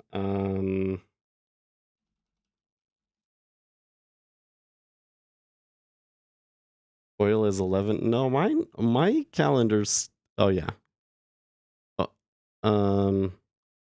Right, because we're gonna get the EIA natural gas, so the crude oil inventories are at the top of the hour this time. Yeah. Okay. Cool. I saw that, but it didn't register as significant to me.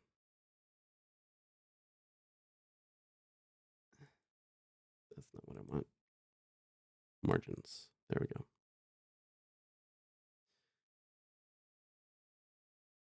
E-mini NASDAQ day trading margin is $1,000. Yep.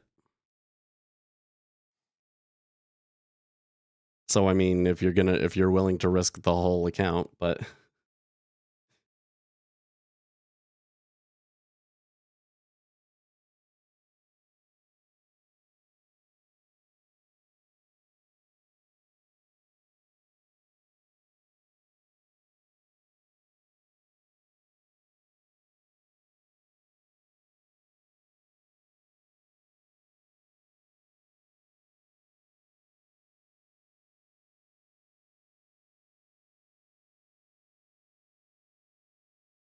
I wonder what would happen if you forced the robots and the micro treasuries here to have to clear you every time.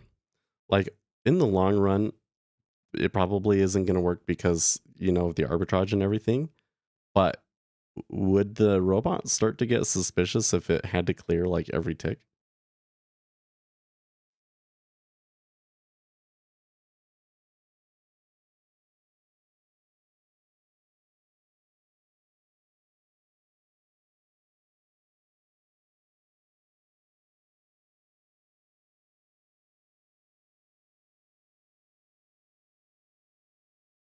I've never tried playing the VIX. Probably should, huh? VIX can be an interesting place to play. 2 ticks up. Hmm.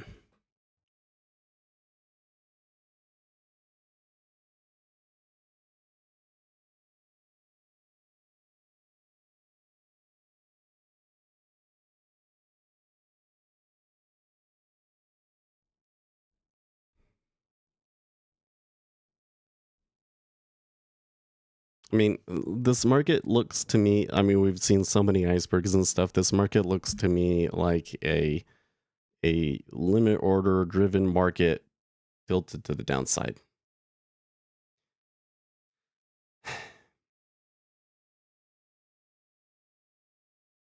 Sometimes that kind of a market can end up in really good trades for you in the treasuries, but so far it's just been really frustrating, and in part because of the spread.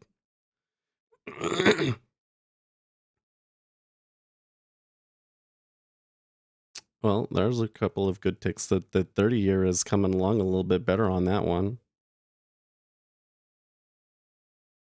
I guess that for it was to celebrate in the 30, they need to get below like 12 and 11. So, but most of my big trades were 2 to 3 contracts. Oh, really? Okay. Oh, right, because your fills you have like 13 fills on that one. Good grief, boy. You should be able to just take one and take 10 points and make $1,000, right? Or is it 20 points? But I mean, like that, if you held a full ES contract that, and caught that up move that we had, that would have been $1,000 in ES, and probably even more in NQ.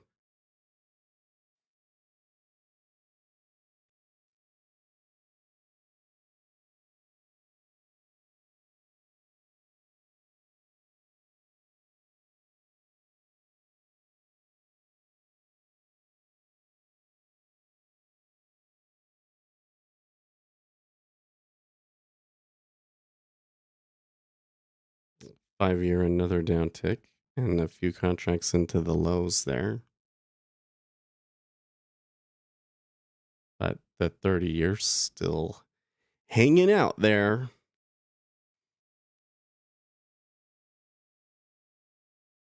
You exit way too early.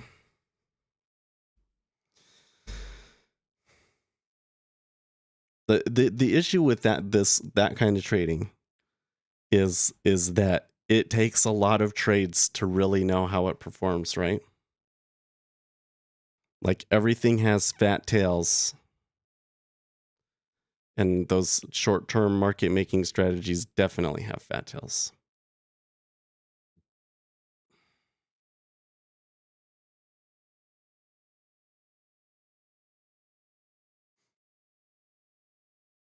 It's just the 30-year is very reluctant to go here.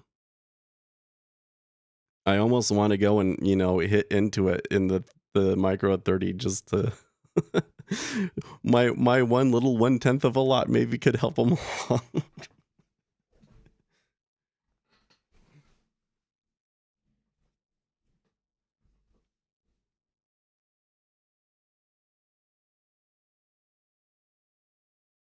No.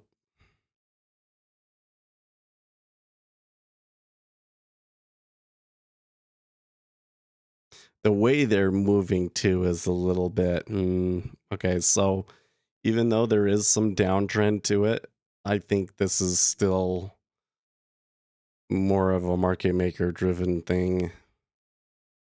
where they're just gonna make it painful for you no matter what you do.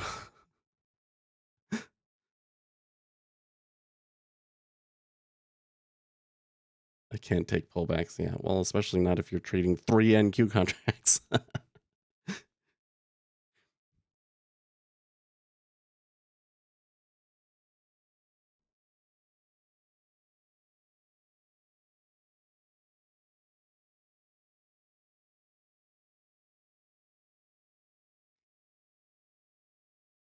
See, like they're still attacking the lows, but like they'll come up 2-3 ticks and then come back. So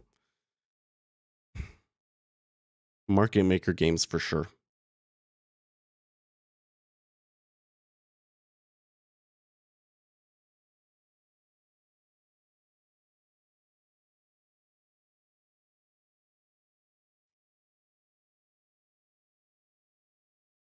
Yeah, oil is kind of making a move here ahead of their report, huh?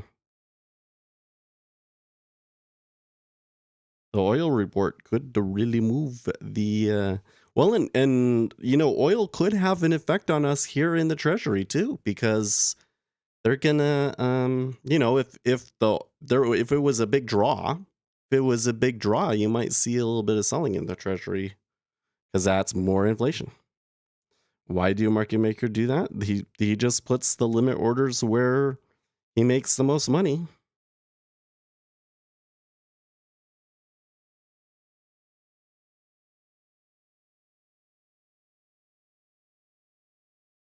So if the market maker, given that in the 10-year, the cumulative delta has been pretty consistently down now for about 30,000 contracts. If there's a market maker out there, there's a pretty good chance that they have long inventory right now, right? So how do you reduce that long inventory? You need it to come up 2 or 3 ticks and take some profits on some of the orders that you just took down there at the lows. So what's happening is the market makers are kind of letting it, they're making it easy for it to pop back up there so that they can take the contracts off.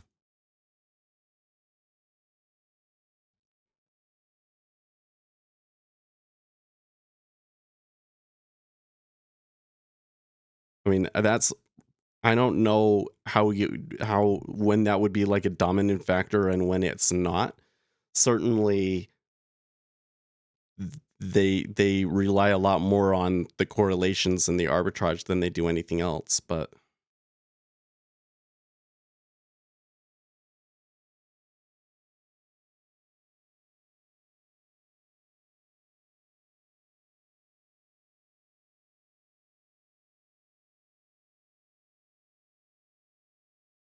the bigger problem that we seem to have here is that the 30-year just doesn't want to do anything.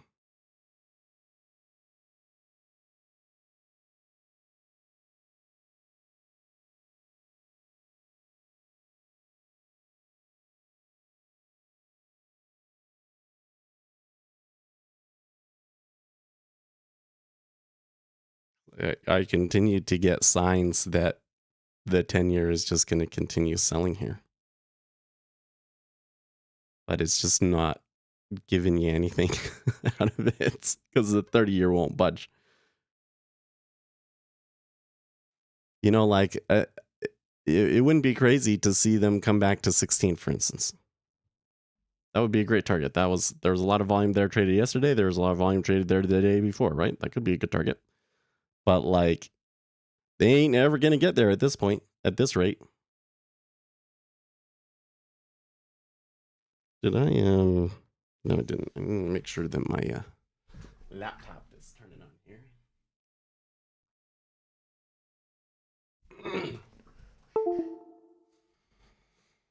Because we are gonna be like going right into the oil news.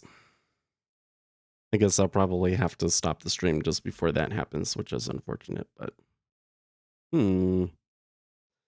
okay, well, there was a little bit of a breakout there. We'll still need to see the 30-year continue selling here to get more trend, but it's better than nothing. It's better than nothing. So Bloomberg has a article about what the Web3 has in store for decentralized finance. Watch the full episode here. Just what I don't understand. If you're going to do a decentralized, where is the decentralized web? How come I'm not browsing it right now? If this is such a big deal, then how come we aren't all browsing it right now? Don't understand. The 5-year is looking pretty aggressive there. Now look at that. The 30 years like, nope, we'll buy that at 11. Wow, that could just be the spread though.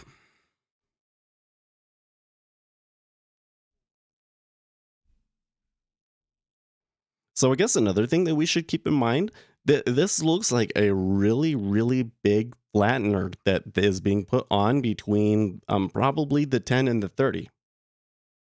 So when it's a spread trade, the cumulative deltas that you can potentially see can be a lot bigger, right? Because you're kind of hedged with the other parts of the curve.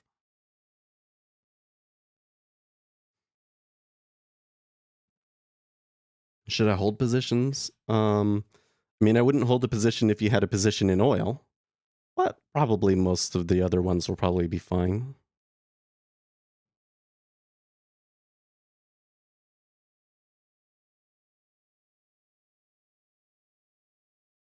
Okay, well, there was another good downtick in the 30-year.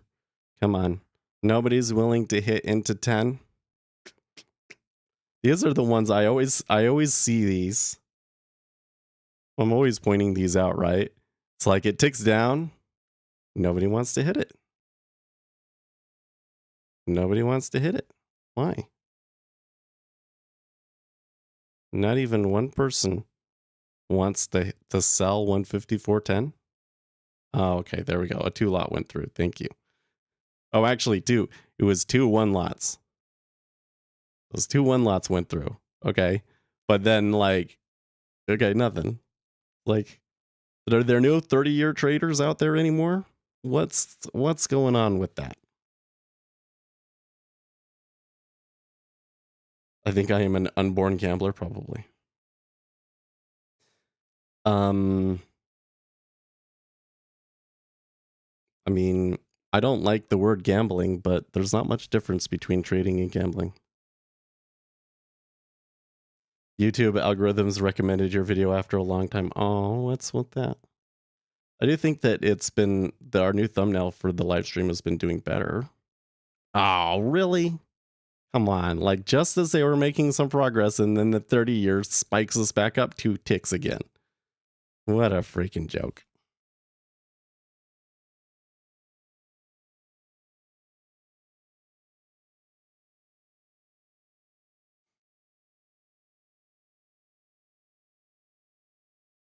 There's actually some aggressive orders there in the micros, at least.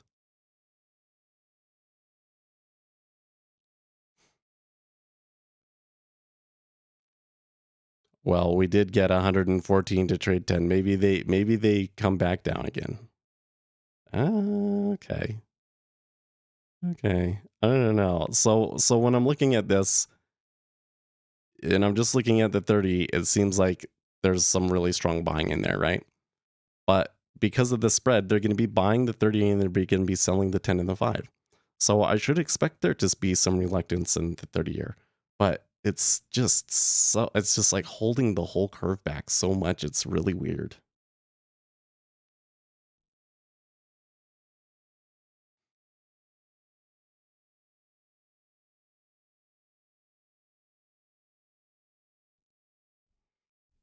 S&P 500 extending their gains there, by the way.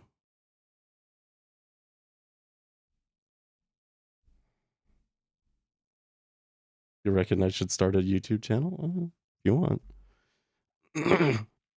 You would have to so 2 things for YouTube, for you particular, that I know you. One, you don't want to show your face, right? You're gonna need to talk a lot, so you'll have to put some extra work in, but I think you could do it. Yeah. But it's also kind of like what subject you want to do it on and stuff. I don't know. Can I watch you stream? stream.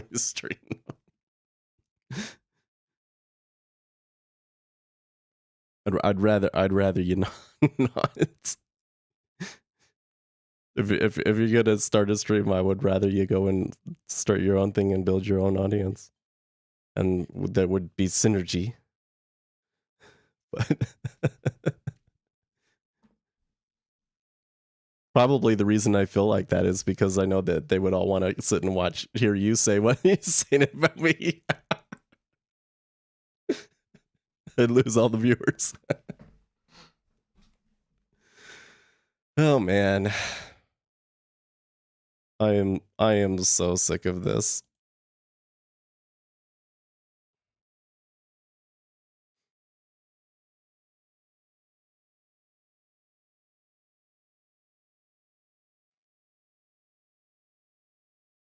Hmm.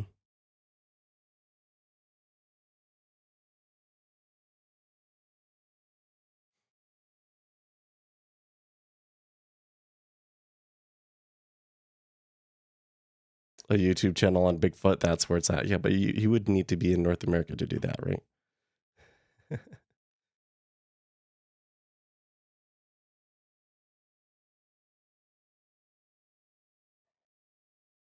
Okay, thanks.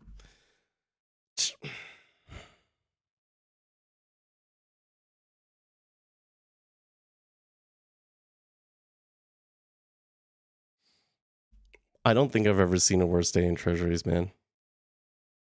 Well, I have, but like, it seems so out of nowhere, you know? Like, I would have expected rates to still be moving around a lot and still having a lot of volatility. And for the volatility to just completely die out that quickly is just really unnerving to me.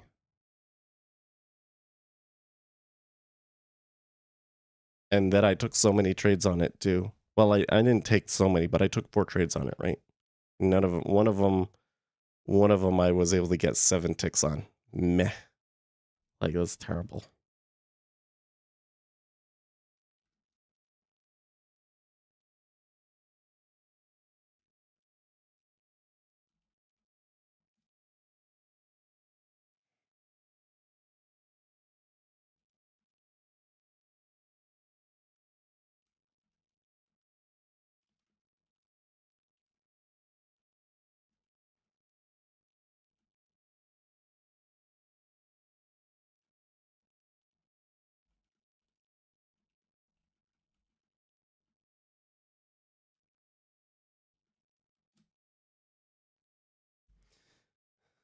I am so lazy that I want to keep doing what I am doing right now while people watch me watch or do other things. Lol.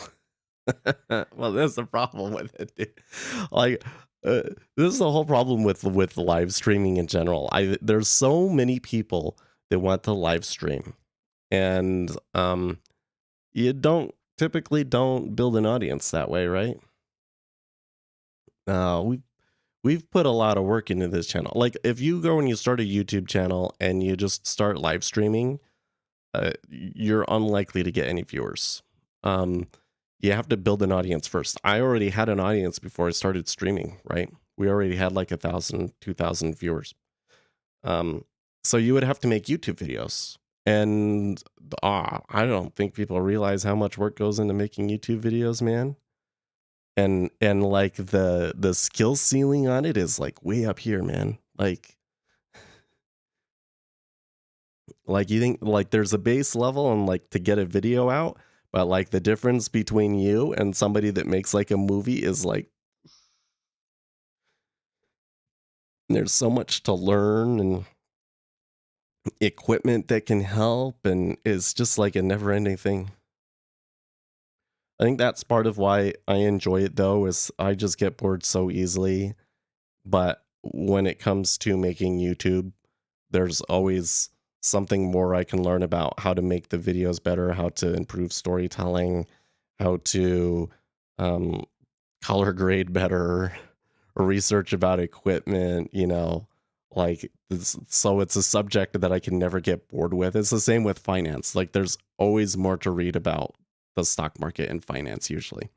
I might have read all of the sources that I tend to check, and I've read all of the big, but there's always going to be something out there that you don't even know about that you can keep reading, right? So that's what I kind of like about those. He says, "Okay, forget it." Yeah, it's hard to build an audience. Yes, dear. Okie dokie. If you're a good-looking girl, you get tons of views. Yes, but they have their own sets of challenges. Um, it's a lot easier to build an audience as a girl, yes, but it's actually more difficult to build a valuable audience. So like if I was female, um, I think it would be hard because a lot of people don't take women seriously when they're trying to talk about this sort of stuff, you know? Can you imagine? I don't think that there's any women out there that really talk about scalping or order flow or even frankly quant trading. Um, but there are some women in finance in general, and I think that they do pretty well. But it's not just like a slam dunk for them. Yeah, and you have to deal with like all the harassment and stuff like that. So who's reporting today? That's a good question. Let's come here. But my favorite where is it? Earnings report calendar. Here's my favorite calendar. I'm not sexist. I'm just telling you. I'm just telling you the way it is for. So Devin Nash, he has a video about this where he talks about the challenges that specific women face, or that women streamers face. So I don't think that he acknowledges the benefits. I definitely think if I was a female that there's, I wouldn't mind taking advantage of some of the benefits of it. Would the downsides counteract that? I don't know. I just don't want it to, I'm just trying to give it both sides here. Women have their issues too. Women content creators have their struggles too. Okay, well, I think the biggest one we've got today is Netflix and then Union Pacific. CSX. I don't really see any banks, big banks at least. American Airlines Group is another one that could be significant. What was the price that I was in at from before? 37. So I bet you that it's finally going to go. And I don't know if it's going to, I suspect that it's going to be down, but maybe they reverse and they move up. But the treasuries are going to move after the stream, probably. You're probably the most fair, least sexist person I've ever seen. Oh well, thank you. I don't know. It's funny. I mean, I'm pretty conservative when I do believe, like, I think everybody should have the opportunity to do whatever it is that they want, and I think that everybody should be treated fairly, and that you shouldn't be going and like trying to discourage people from doing this or doing that. Like, let people do what they want to do. But I also think that most women are more likely to be happy by having families. I don't think that the younger generation here really understands, with the current lifestyle that they are pursuing, how absolutely miserable they are going to be by the time they're 40. Because once you're 40, I'm not saying it's like the end of your life. That's certainly not the case. But your social situation really changes, right? And the older you get, the more important your family is going to be to you. And if you didn't build a family at all, it's kind of a problem. I think that as when millennials start turning 40, we're going to start seeing a lot of problems in that arena. it will become more apparent. You'll see like higher suicide rates and things like that. How do you see? Well, so if you click that particular um, link that I just gave you, there's the press release, which is the actual like earnings release that you're thinking about, and then there's the conference call. If there's not a press release one, then that means that they will just be released on the conference call, I believe. There's something that has a trading channel. I know there's definitely people in finance and trading. There was the girl. Is it going to be the fair? Yeah. Oh no, it's Linda.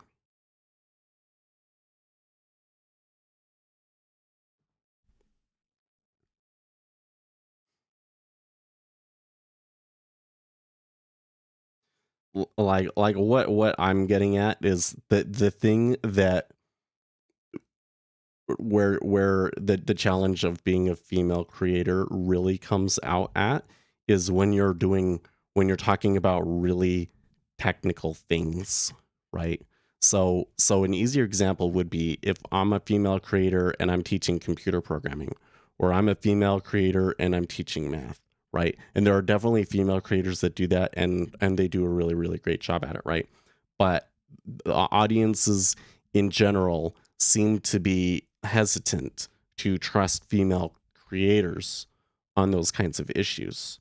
And I think that that's probably why you don't see very many women, so in general, women become discouraged from working in those industries. And the only reason that you see very many women in some of those industries now today that end up becoming creators is just because they're really important industries and like they're very, very lucrative. So when you take that away and you're just going into something that's like super hyper niche, like order flow and market microstructure, there's not going to be very many, if any, women doing that at all. And if I was a female creator, I would probably be think about how hard it is just now for me to convince people about these unintuitive properties of markets that aren't widely known, right? And fly in the face of the conventional wisdom. I have a very difficult time convincing people that people want to argue with me about it. They ignore it, they scroll on, etc., etc., etc., right? And if I was a female, I'm sure that the problem would be like 10 times worse. It would be even more frustrating for me. Even if I'm totally right and I'm doing absolutely everything that I can to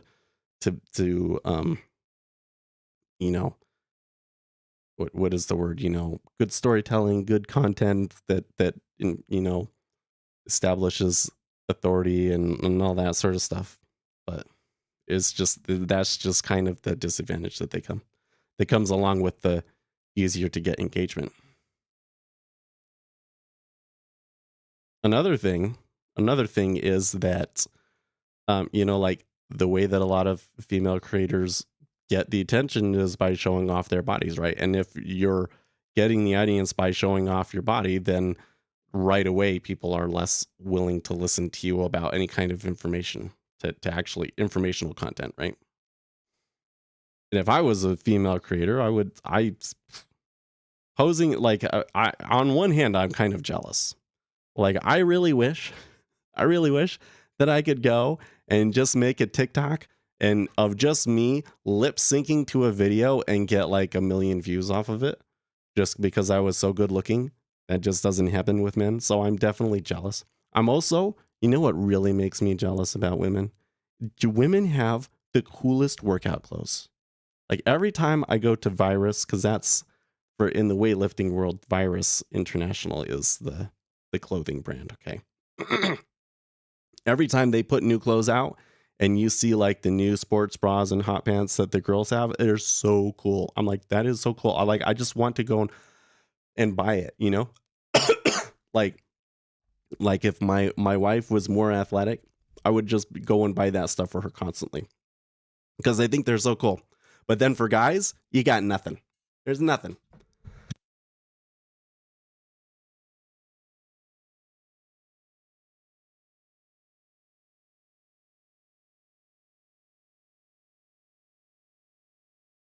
So am I jealous? 100%. But what really engages me is like the intellectual discussion about things, right? And yeah. So if I was a female creator, it would probably drive me crazy. I would probably be so ridiculously frustrated and I would probably give up.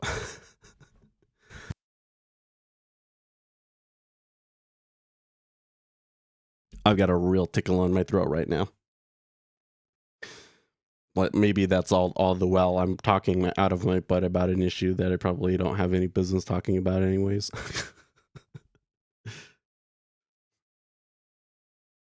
No, there's another girl. What does she do? It's like responsible day trader. I haven't seen her in a while. Let's go look her up. It was kind of funny because she last time I looked at it and it was like she was trading ES, but like the amount of risk that she was taking on individual days was like, that's not, yeah, okay, yeah.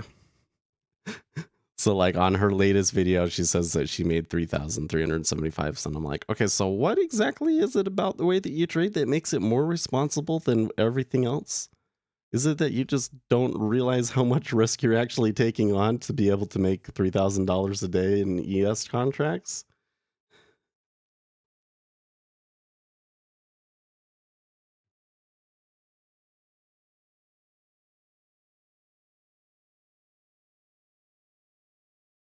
The newer Gen X definitely have different values. For me, it's family first.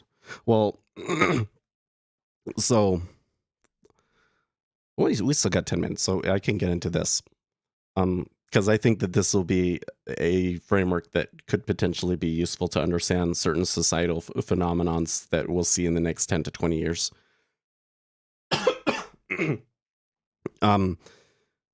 There is a difference between Gen X and millennials. I think that some people kind of just like make it out to be baby boomers versus everybody else. You want the thing?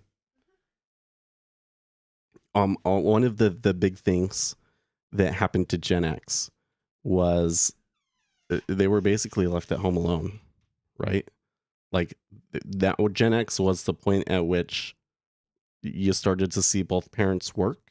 And so Gen X kids spent a lot of time at home alone without parental supervision. And by the time that millennials came around, it was a little bit different. And in fact, a lot of millennials were actually almost like coddled too much. You know, or at least that's the stereotype, right? Is that millennials are fragile, that they were told this whole time that they're the greatest thing ever, and they were built up too much, right? So I think that you kind of see that a lot of the Gen X people, as they started to get older, realized the mistake that their parents were making and decided that they weren't going to do that, and as opposed to the millennials. So I think that you will probably see more Gen Xers with, well, I think that you do in general, that of course, Gen X has less kids and family than generations previous, but I think that they'll have more than the millennials. Because I can see on TikTok the Gen Xers talking about this sort of stuff. That, like if all you did was focus on your career this whole time and you didn't build a family at all, then life kind of sucks now. Whereas if you're a guy, like that's the thing for a guy, you put everything into the career, right? But I don't think that everybody sees the full end of it, right? Because I think the idea is in your 20s and 30s, you go out and work hard so that in your 40s, 50s, and 60s, you can enjoy being with your family. Isn't that what it's supposed to be? Like, I don't think that the guy is as useful when they're like babies, when they're like 2 and 3. I think that the parenting becomes a lot more important than having a father in the home when they're like 12 to 18. But I could be wrong. That's just my opinion. I don't have any evidence to back that up. Wow, really? That's a lot of risk for those of us who know better. She's buying 10 or more contracts to make $3,000 a day in today's market conditions. That's kind of hard. Oof. Why is that though? I don't know.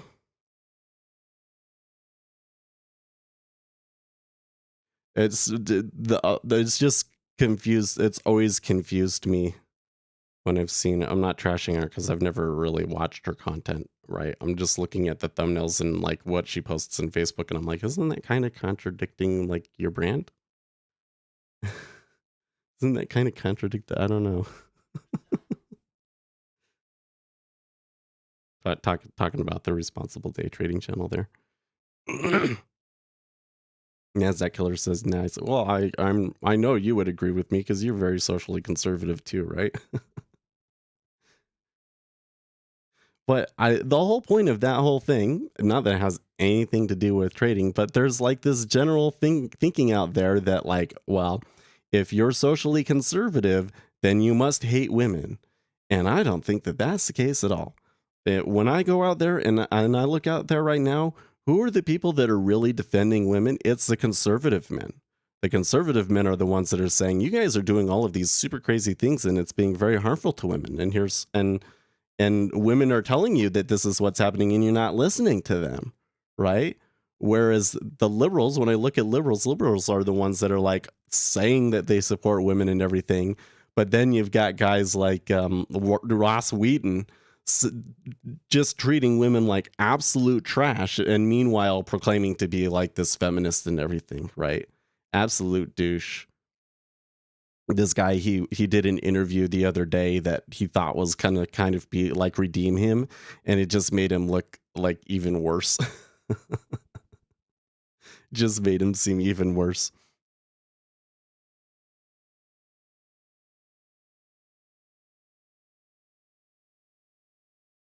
So that was the whole point of that.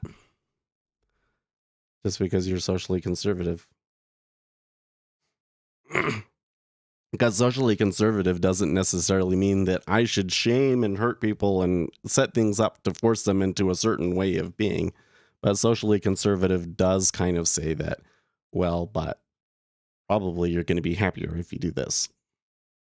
I don't want to force people into doing things, but I can tell you what tends to be the most effective, what people tend to make them happier, right? Probably if you want to be happy, probably don't day trade, right? It's a lot of stress. Man, I lost $30 today. I'm pissed. I'm unhappy about it. I'm unhappy about today's action. I don't know. What do we got tomorrow? We don't have anything super significant tomorrow for news, do we? No, we don't. Treasury Secretary Yellen speaks, CB leading index, but that's about it. So that probably means that I probably shouldn't even trade tomorrow. But next week we've got a Federal Reserve meeting, so that's going to be a little cray-cray. You bought Biden's press conference. I bought applesauce at the. I should have traded the ES today, man. This was such a good trade in the ES. I could have just bought it and held on to it. But treasuries have sucked so bad today. Oh, this is like the worst day in treasuries that I think we've seen in like two or 3 years. This is bad. The Biden press conference was a disaster, dude. But the stuff that Biden said about Ukraine, oh man, 2 minutes. I'll be really fast, okay? I think the things that Biden said about Ukraine could really are going to have a really disastrous effect on his presidency. Because, you know, when you look at the elites, okay, like what is the thing that triggers them the most? And it's the international stuff. Like I really think that what made them hate Donald Trump so much was when he came in here and he was like looking at this gas pipeline and was like, hey, you know what? This doesn't make any sense. This doesn't make any sense. We're not going to do all of this stuff anymore. That's like where their money is at. And they were pissed, right? So for Joe Biden to come in and say what he said, even though the White House is running cover for him now and saying, oh, well, you better not do anything, Russia, because we will respond. But what he said and the way that he said it yesterday basically implied that Russia should go in, and as long as they're just not too heavy-handed about it, that the US and NATO aren't going to do anything. And it definitely makes me skeptical that he will put any American lives at risk, right? And the Hawks aren't going to like that. So he is going to lose the support of those. It's going to be a big deal for his presidency, I think. So when those Hawks, it's not just like, I think that they would rather have somebody in charge that doesn't completely believe in their view of the world, but is competent. I think that they would rather have that than somebody that actually ends up being completely incompetent and just completely undermines our positions in the world, right? Okay, well, here comes the oil, but I am going to shut things down. So I will see you guys tomorrow. And in the meantime, stay profitable, friends.